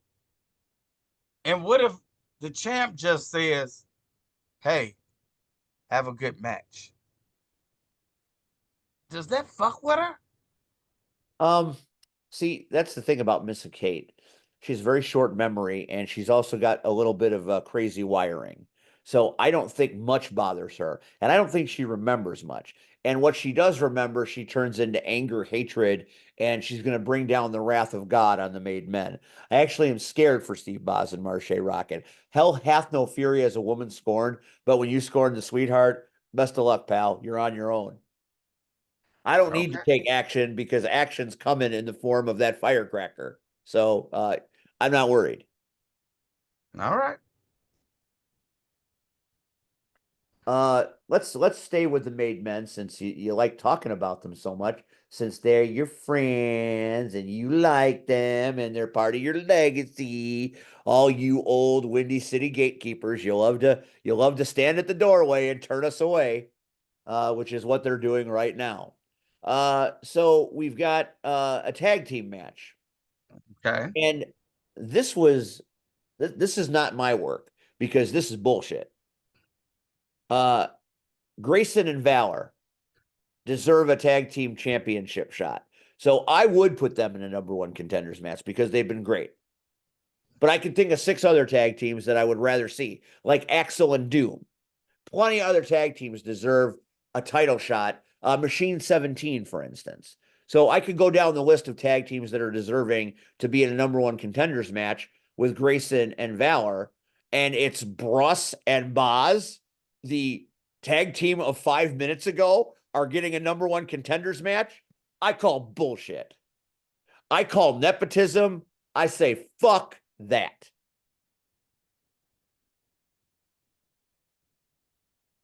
Hey, you acting like I'm the one that signed the match. No, but you're one of them. If you could be a made man, you would be. Me? Yeah, you. Oh, It's well, all so that it's that Windy City superiority complex that you all like so much. how can you say that? Bruss has never been in Windy City. Yeah, but they've taken Bruss on like they took Henry Hill on as a young man. So this is like they're reenacting Goodfellas here. No, well, that then if that's the case, I damn so don't want to be part of made men. Did you see what happened to the only black guy in that goddamn movie? Yeah, Sam Jackson didn't fare so well. I was actually going to think you were the wig guy. Oh no. That would be you. If you were in Goodfellas, that's your character. And that didn't work out so well for you in the front seat of that car going to get breakfast, did it? No, No, no. no. So we're gonna call Red Murray. Murray the wig guy. No, Murray and his wife They both can got they can took out. stand hurricane winds, Red. Hey, I'd rather die like that than the one that was found in the back of the meat truck with the icicles. That's fair. That's fair. Me too. I'm with you. I'm with you. So I think this is sucked. I think this sucks. I think it's an atrocity. They are doing what they accused me of doing 2 years ago, which is ridiculous. So, as GM, I've had enough, and there will be commentary about this. I promise you that. I'm going with Grayson and Valor. Uh, maybe I can't even do that because it's not going to be fair. Some shit's going to happen, and he's going to be up there like this. But you know what? The Godfather, Steve Boz, who isn't even the Godfather, he just named himself that. What if, say, a friend of mine, who some call the Godfather, showed up at CSW on a Friday night, on a shy style Friday night? And what would happen if, well, I don't know, slipped him into commentary? What do you think the Tenacious One would have to say about this bullshit?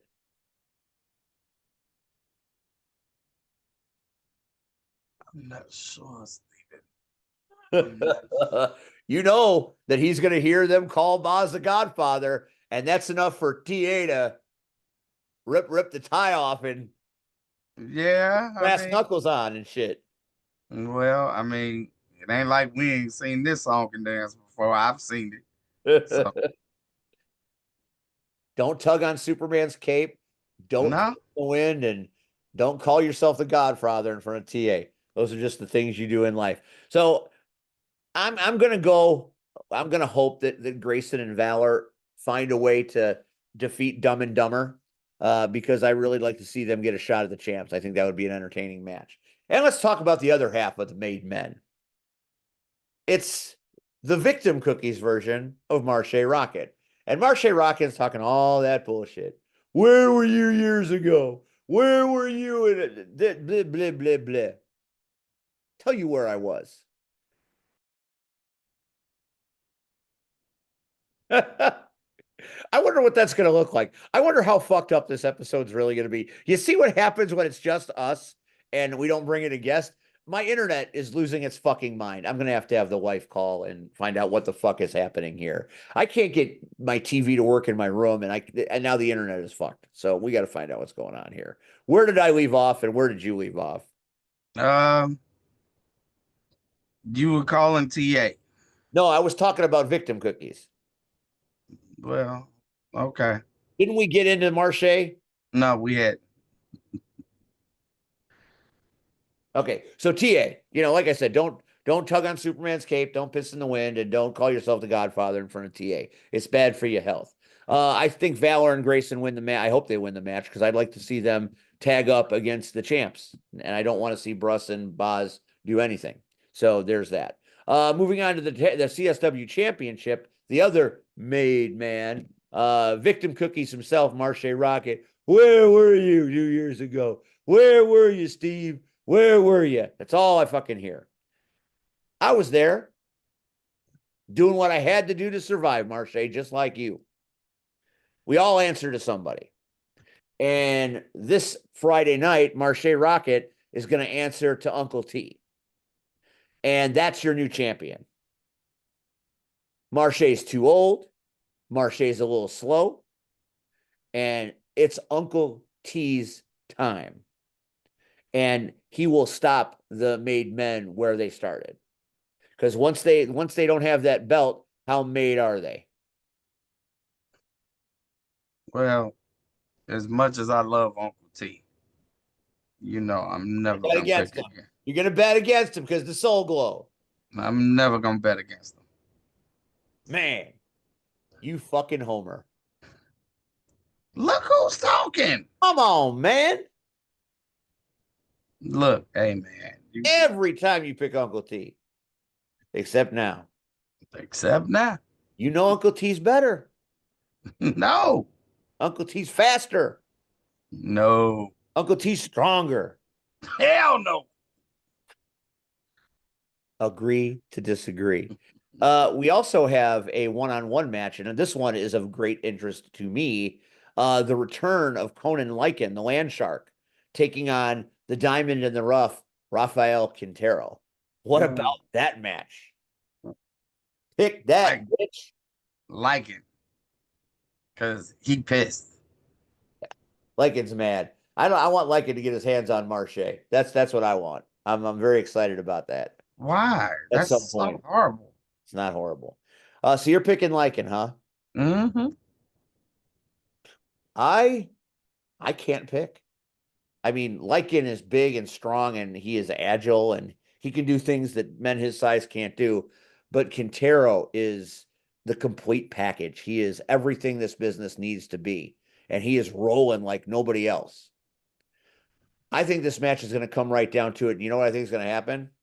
What? I think Sueño is going to come out and fuck the shit up. Well, that's your job as the GM to stop it. I'm going to have to figure something out, if I put a collar on him or something. I'll pick Lycan, but I don't think it'll be easy. And if Quintero wins, I wouldn't be shocked. So that's a pick 'em. You could pick him. What do you say? What do you say? I told you, I'm taking Lycan. All right. The Metro Division, which is a title that is very prestigious in the Chicago area. It is held currently by Hans Carden, and he will, the half crab will defend his title against NWA superstar Dante El Jaguar, or El Jaguar for those of you at home, Casanova. I have been told by many people that this will be my favorite match of the night because people say Casanova is absolutely spectacular. I can't say that I've ever seen him work to this point, so I am looking forward to it. But Hans Carden, he's the champ until somebody beats him. If El Jaguar is that guy, then it's going to happen Friday night. So No front row tickets available. We've got general admission and second row tickets, but get them quick because Friday night, it's a shy style Friday night, man. It's big. It's big. The place packs quick because the food I and know. the are good. Are you coming, Red? No. Come on, man. She. Mm-mm. And last but certainly not least, it's a strange one. It's Hatekeeper to the death match with Axel Rico thrown in for good measure. So you've got Warhorse, Boucher, and Marston, and Axel Rico in a four-way elimination match. And I saw that, and I was thinking, what the hell were you thinking? Then, like, I get it with the hate keepers, but then you threw Axel in there, and I'm like, why would you do that? Because Axel wants a piece of Warhorse, and keeping And Axel happy is my job. and I get that, but so honestly, I'm gonna go left with this pick, and I'm gonna say Boucher. I am taking the workhorse of CSW, Axel Rico. He is going to find a way to get the job done because But see, here's why. You already just stated him and Warhorse got this little issue now, right? everybody in that match has an issue with Warhorse. But my thing is they're gonna be so bothered with each other. I think Boucher is going to find a way to pull this off. You might be right. Switch the cars.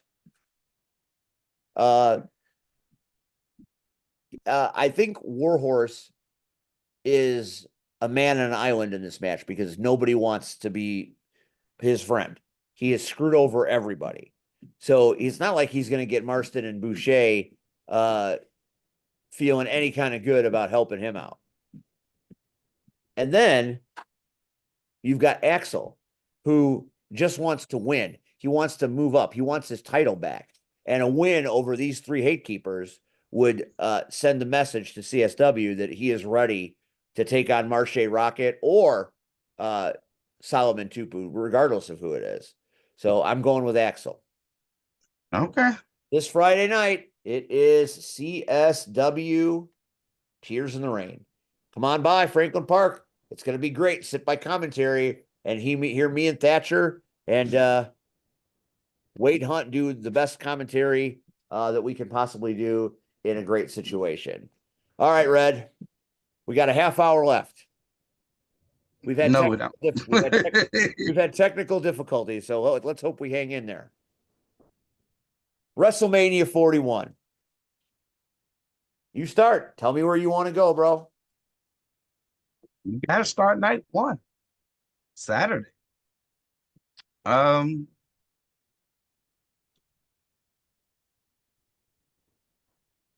are you taking for the world championship?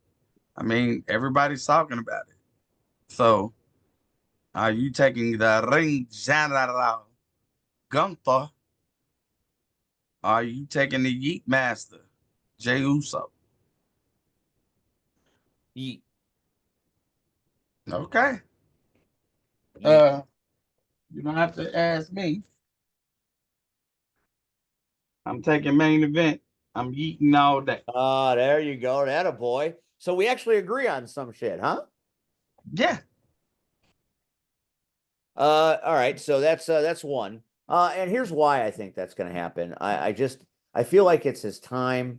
I feel like the Ring General has run his course, and I feel like Jay has earned his time in the sun, and I feel like he is going in there with his brother on his mind, and I don't think Gunther's got the juice on the biggest stage of them all. They don't call him main event for no reason, right? Just like they don't need main event, right? Right. Wow, that hurt. That hurt, Red. That hurt. All right, what's next? And we're not gonna run down all the cards for both nights. Just hit me with your best shot and the good ones. Here's one that I'm looking forward to. Jade versus Naomi. Okay, so I'll tell you this. Uh, Jade Cargill is a very impressive specimen. There's no question about it. She's badass. She looks badass. But there is something about what has been happening to Naomi that hits a little different. Now, originally, if it was Glow versus Cargill, Cargill kill that girl. But Yeah. this is not your father's Naomi. This is a whole different kind of desperate housewives Naomi. Like she would put a shiv in your back if she could. No, this is a whole. I done lost every fucking scruple in my mind. Right. So she don't care. And I think that's dangerous. So, Oh, logic dictates that Jade Cargill probably will win this match, but I don't think it's as easy. And if Naomi wins, I would not be surprised because I think Naomi is about to hit a stride that she's never hit before. And she's don't ever sleep on her. She's a champion. I agree. She has done it all. And Uh, she's a Uso too. So what up, Us? I agree. Normally I would pick Jade to run away with this one. Uh, but we both know she needs a little bit more work in the ring. That's just being honest. And Naomi then lost every fucking goddamn screw in her mind. So I, especially after the whole razor blade thing. Oh my God. The bitch is gone batshit. So I'm taking Naomi. Um, what say you for the US title? Um, and I'm just randomly picking matches. Uh, L.A. Knight, Yeah. yeah, versus the Samoan werewolf, Jacob This is Fatu. a compelling match. Um, this is one of the more interesting matches on night one. Um, it's hard to pick who could win this match. I mean, you've got your champ, LA Knight. He is on the rise. There's no doubt about it. You could see him competing against Cody Rhodes or whoever wins the other title between Ring of General and main event Jay. He's a breakout star waiting to happen, and it's taken a long time, but he kind of reminds me of Mr. Kennedy before they screwed up Mr. Kennedy. You know, Mr. Kennedy was poised to be one of the great faces or tweeners of all time, and then they made him defend the Money in the Bank contract, and he lost, and it just started a decline that was very depressing because he was one of my favorites. LA Knight has kind of filled the Mr. Kennedy void, at least in the WWE for me, because I find them to be similar. It seems to me like they're using him better. He is getting the push that he needs. So I think he keeps the title, but boy, everybody loves them some Samoan werewolf. And it's not going to be a great night for the bloodline. So could he be the one shining star and get a championship that maybe even Roman Reigns? What would that do to Roman Reigns if he's in the bloodline and he doesn't have the title? I don't think it does anything to Roman. They're on two different levels. Yeah, but still, As we see, Roman is in the main event. well, Roman's Uh, an event, but he's not fighting for gold. He's fighting for his life. But like I said, you walk away with Simone Werewolf, holding the U.S. title. What does that do to the mindset of Solo Sikoa? When but that, see, that's where I'm wondering. Not so much is walking away with the goat, but does Solo feel he has to interfere in this match? And then I'm wondering if they interfere because we already see there's tension. right? So Does he cost Jacob the match? I think it would, I think maybe that's possible. I mean, I could very easily see Fatu with the title, but something tells me that it's going to be the megastar walking away with his title to retain. And what do you think is going to happen with Randy Orton? That has been one thing we have been waiting for. How is he going to find his way to WrestleMania? He'll be there. Will he be in a match? Hasn't been announced yet. I was really digging the whole goading Aldis into the ring because we haven't seen Aldis in the ring in a minute. Wouldn't that be something if it was Randy Orton taking on Nick Aldis? Now, people forget Nick Aldis is a bad motherfucker. Yeah, he's a former also NWA champ. He held that 10 pounds of gold for a long time. Yeah. One of the longest tenured NWA champion in the history of that company. He has not competed in a WWE ring. Do you think he can't compete? Looks to be He can compete. But I think if that's the direction they go, it's the Viper all day. It's the Viper.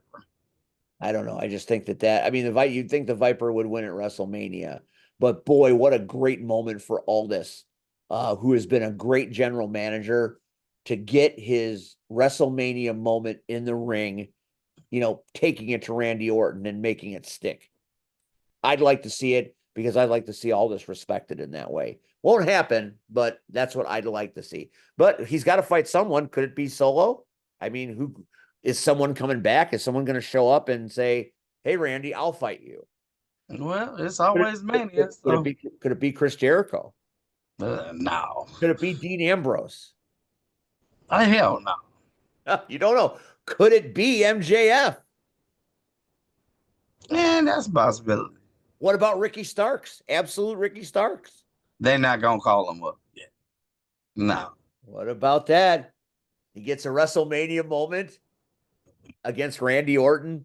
That would be And gets his ass whooped. well, maybe he gets his ass whooped, but it would still be quite a show.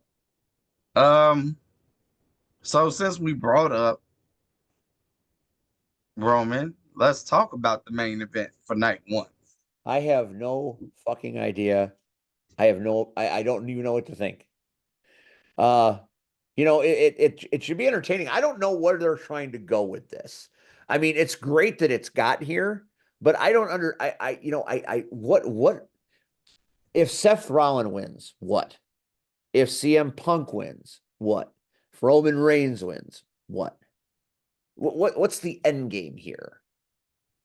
I'm better than the other two. Is that is that the only stake we're playing for here? I don't know who to root for or why.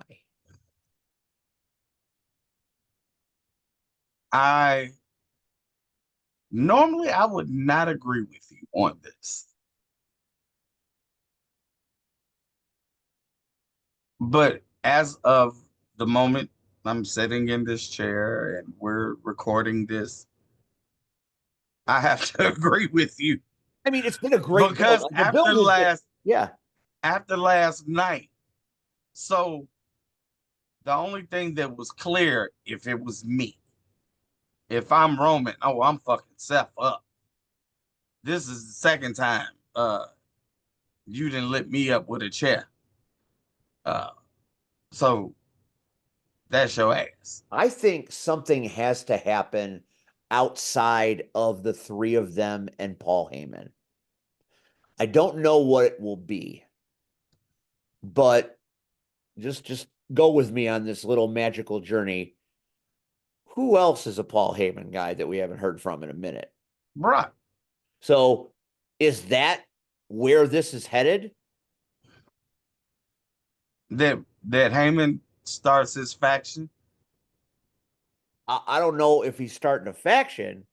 All I know is, it just seems like, they're going round and round. There has to be a reason that it's happening, and there has to be an end game. It's deeply personal. They all hate each other. That's fine. and Punk stole Heyman, and he's pissed about that, and he's pissed at Seth for the Shield business, and Seth Rollins has hated Punk forever, and Rollins doesn't give a shit, or Punk doesn't give a shit about Rollins, and Punk saved Roman Reigns in the Survivor Series. So the storyline has been building, and it's been great. It's been a great journey. They've been fun, all of them. But I just when someone's hand is lifted at the end, I don't know what I'm supposed to care about. That's the thing. I don't want it to be one of those matches where the road getting here is better than the destination. And I have a real fear that that might be here. And you've got three of the best wrestlers on the planet, in one match. So it's a spectacular affair. I mean, it looks great on a poster. But what is going to happen in this match that's going to make it special? What is going to give it the payoff that this journey has deserved? That's what I'm wondering. I'm hoping at the end of night one, we're not sitting back in our chairs going, well, I wonder what night two is going to do. I want it to be like last year. What was the end of night one? It was when The all Rock. the shit hit. It was The Rock and Roman versus Cody and Seth. Right. And all, the good guys were destroyed, and it looked very clearly like, Cody was in trouble, and there's no way he was going to beat Roman Reigns, and he's hurt, and Seth Rollins is hurt. There was a lot going on. So when night one ended, you were afraid, you're like, Cody's not going to finish the story. I don't know what something's got to happen. They're not going to take us all this way to not have it be a huge payoff. I agree. So there's got to be something they have. H has to have something up his sleeve. I mean, this is the Mania. He goes into the Hall of Fame. You don't think he wants this to be the biggest WrestleMania ever with the biggest moments of all time? Something has to happen there. I don't know what it is, but something remarkable has to happen to end night one. Okay. So I mean, anybody winning that match and it being a good match, it might be good enough if it's the match of our lives. But I still think there has to be something otherworldly that happens in that match to make the payoff what it needs to be for the road they've taken. all right, I agree. Night two. All right. Well, let's just jump to the main event, night two, because I have a question All for right. you after this. So, main event. We saw it go down. Yes. We never thought we would get here. No, we sure didn't. And we're here. Here we are. Heel John Cena. Does he capture his 17th world title All I can versus say, Cody? I have one thing that I hope doesn't happen. I pray that Ric Flair doesn't somehow influence the end of this match, because that would just be a shame. At least the Ric Flair as we know him now. I don't think anybody wants to see that.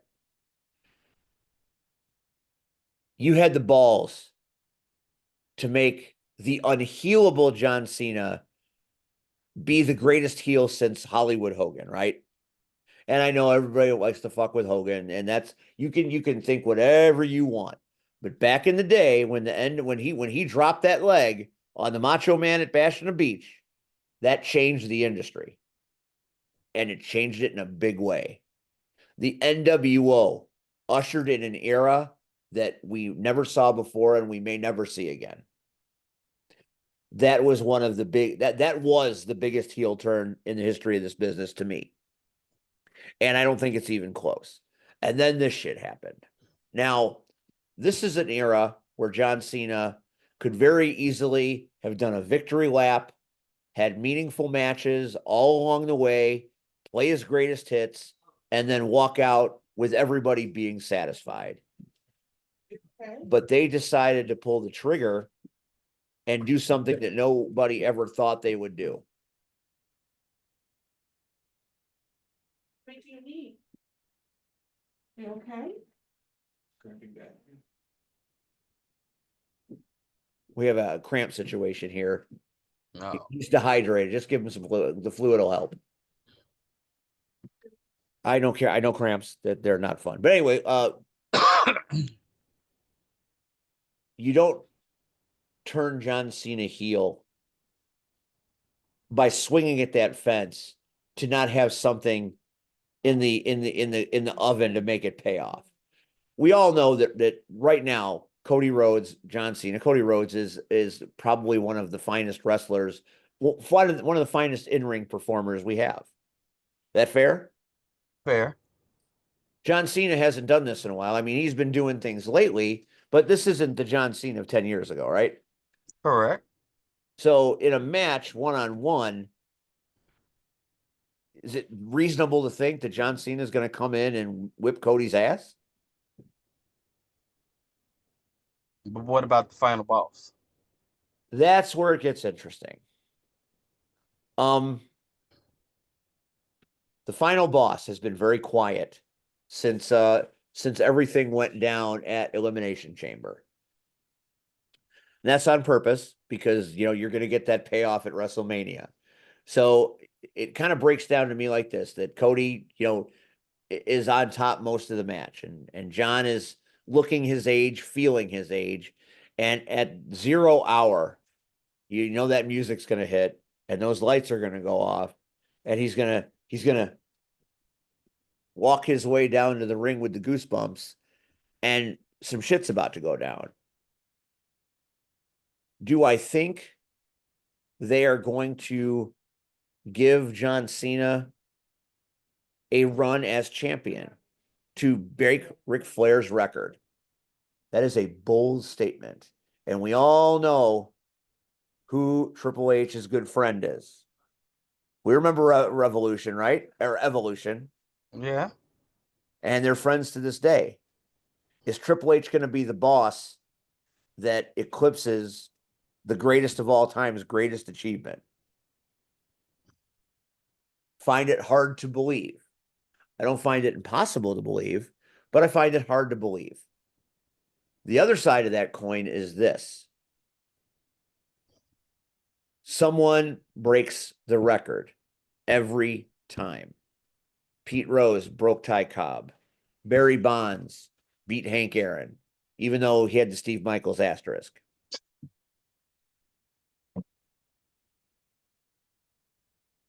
Emmett beat Walter. And I'm still pissed off about that.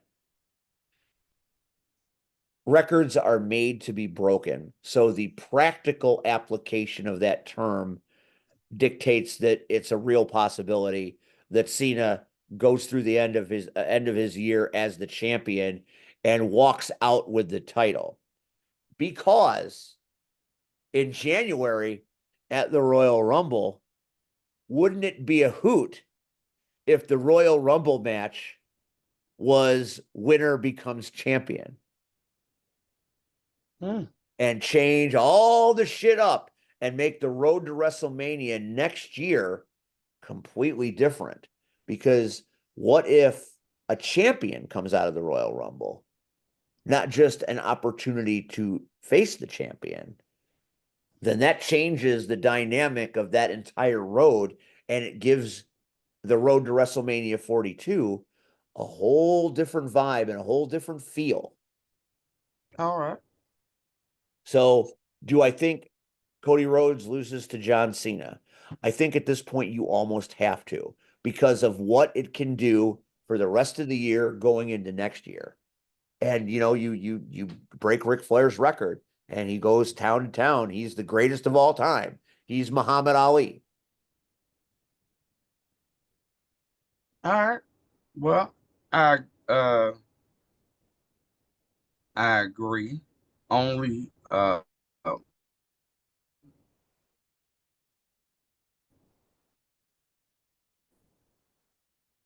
Oh, not again.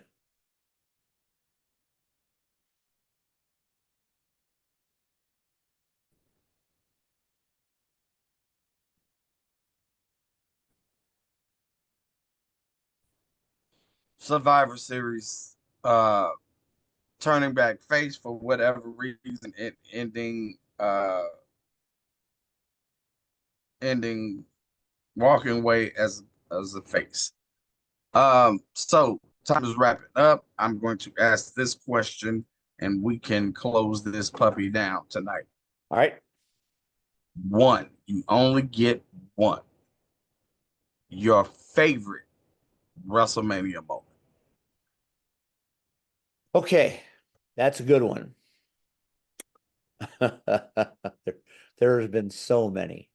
So You only many. get one. I know. I'm thinking about all my favorite moments. I really, really loved that Ronda Rousey Rock Triple H and Stephanie moment. That's not my favorite, but that's the kind of shit that I love when big things happen that, are unexpected. Okay, so this is not gonna be very popular, but I'm gonna go with this because it's very much what made me a wrestling fan.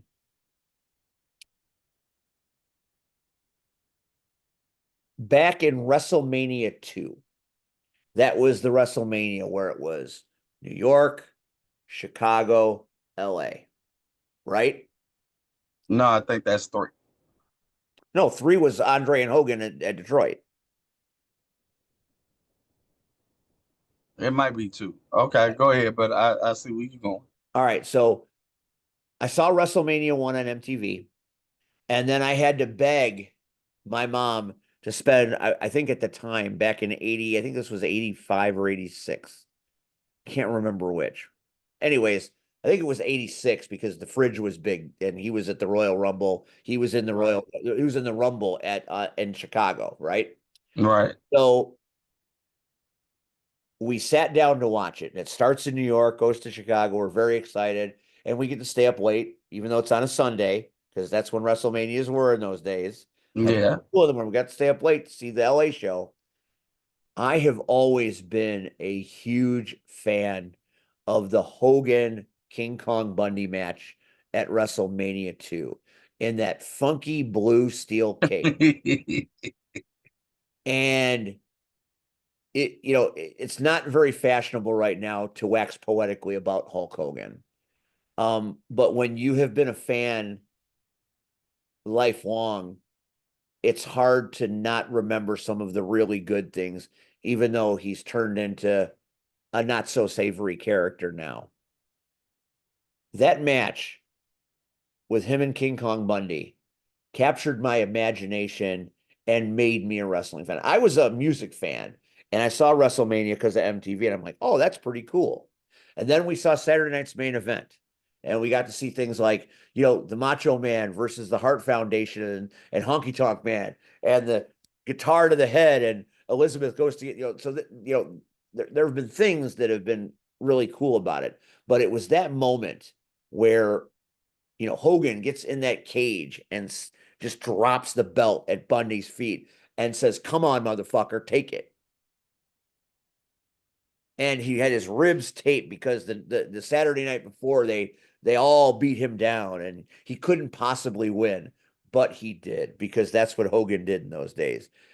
He was losing every match until he got up, hulked up, punched you 3 times in the face, kicked you in the face with a boot, and dropped a leg on you. So to me, that will always be my personal favorite. Is it the greatest WrestleMania moment? Probably not. I mean, Jericho, Austin, and Rock, that was pretty fucking cool. But for me, as a wrestling fan, as a young kid who loved his heroes, that was mine. And I know what yours has to be. What it has? Heartbreak Kid. Yeah, of course. WrestleMania 12. Yep. Shawn Michaels versus Bret Hart. First of all, there has never been an entrance better. Logan Paul did that shit. No, not nowhere near as good. No, hey, listen, I was talking earlier about that podcast that Hades is on. That was one of his moments too. That hour match between Michaels and Bret Hart made him want to be a wrestler. So, funny you brought it up, but go listen to Hades do that. Go watch that whole thing. I promise you will love every minute of it. All right. Yeah, but You won't fast forward. You'll watch it all because for me, again, it was the way Vince wrote the whole script. You know, the whole this had been his boyhood dream, and for me, it was different because watching wrestling in the South when you couldn't watch it here, I knew who Shawn Michaels was, and so to see him start in AWA, uh, you know, as just a kid, and then formed the Midnight Rockers with Marty Jannetty, and see them move on and finally get a shot in WWE, and then get fired from WWE, and he throws his then boy through a window. comes back, and that was the moment that got me again. Like, yes, okay, and whether he was a heel, it didn't matter, but it was like, okay, so to see, and we know how wrestling works. Sometimes I don't think I do. How I end up in the ring with Shaq Jordan, right? Maybe I really don't understand how it works. But to know, to remember this was to remember the 18-year-old kid from Texas, and to finally go an hour, and then you go a few more minutes, and for me, that moment, because I lived a similar moment, to sit there and you hold that title, you know, it was like, for me, it was magical. So, And this is coming uh, from a man that was wearing Shawn Michaels tights yes, on Saturday. I was not their jogging pants, sir. Yeah, They're well, hanging. there were a whole lot of heartbreak on him. Hey, All right, well, listen, I mean, hey, we got what else? We talked only about the one thing happening on night two. That can't be only. I mean, what about Charlotte Flair and Tiffy? uh, Feud. I mean, Tiffy is gonna whoop Charlotte's ass. I that don't might think be Charlotte. true. I mean, I think night two is going to be a bigger night, to be honest. Yeah, I think first of all, I hope AJ Styles walks mud hole in Paul Logan. I Logan was not Paul. interested in that match until last night. That made me that was one of those payoff blow off segments that really reestablished my interest in that match. So I hope AJ walks a mud hole. Yep, absolutely. uh we have the Intercontinental title match. Four-way Finn Balor, Dominic of the Judgment Day versus Mero Zero Penta versus Braun Breaker. Uh, my personal feeling is I want Penta to walk away from the title, but I have a funny, fucked up feeling Dominic is gonna walk away with the title. You might be right about that, but I have a feeling that you're going to see Ray Phoenix uh come out in that match to help Penta. Because I think I thought about it, but because they're on two separate doesn't brands, matter what brand you're on, no, if they reunite the Lucha Brothers, because let's be honest, let's bolster that tag team division. no, I trust me. I was at work and Let's I put the talked about it straps on them earlier. and let them run for 2 years. I talked about it earlier. I can't wait for the day for them to put the Lucha Brothers back together. But It may happen sooner than you think because the iron is hot. Strike it. well, I would agree if that's what but I don't see it happening. I see in Dominic uh being an asshole. Now that's what Um Dominic the is the J.R. Lindsay of the WWE. Yes, very much so. The women's world title is on the line, triple threat. Bianca, Oh, Rhea. we already picked that. We picked that when Cactus was here. Oh, that's right. Um, We got to One hurry match. this up because my wife is eating all my Popeyes. Just not chicken tenders. She's eating all my fucking Popeyes. Well, I told you, last match. She had Rey surgery. She Mysterio. had surgery today, so I guess I'm gonna let her do whatever the fuck she want. But Please, please let her do it. She's lovely. I love her. Yeah. Rey Mysterio versus El fucking Chad Gable, man. again, that is a bathroom match for me. I mean, I don't care about that match. I mean, if Ray loses to that, you're disservicing a legend if you let Chad Gable in a mask win a match. That would be like Gran Blanco President Dora beating Shaq Jordan. Right? Well, hey, anything. Any idiot can wear a mask, right? I ain't gonna say all that, but I will say they better not do Ray a disservice. That's right. Can't do that. So, I don't think. I think that's terrible. Go ahead. Let's wrap this package before the internet breaks again. that's it. We have been doing this thing. Bad week. We have been doing this thing for years now, and I have never had service this bad. I don't even know what this is going to fucking look like on the interweb when it gets up there. There are going to be holes in it. It's going to suck. And it never really happens on my end. It's always on your end. I know. Normally it's mine. So that's all I got. So thanks to Cactus for being here. Thanks to Red for being here. Thanks for all of you watching through the troubles and the difficulties. Check out CSW this Saturday or this Friday night, and the knockouts the Saturday following the Friday. Next week we will have a guest. I'm not going to announce it right now because it's a secret and a surprise, and in light of recent events, maybe a bit controversial. So you'll just have to watch the Power Hour next week. For Red and Rachel and Rion Skills, I am Steve, and we will catch you on the flip side. Happy WrestleMania. Enjoy the shows. It's a good week, a good weekend to be a fan of wrestling and to be in the business. From the Power Hour, I'm Steve. Good night.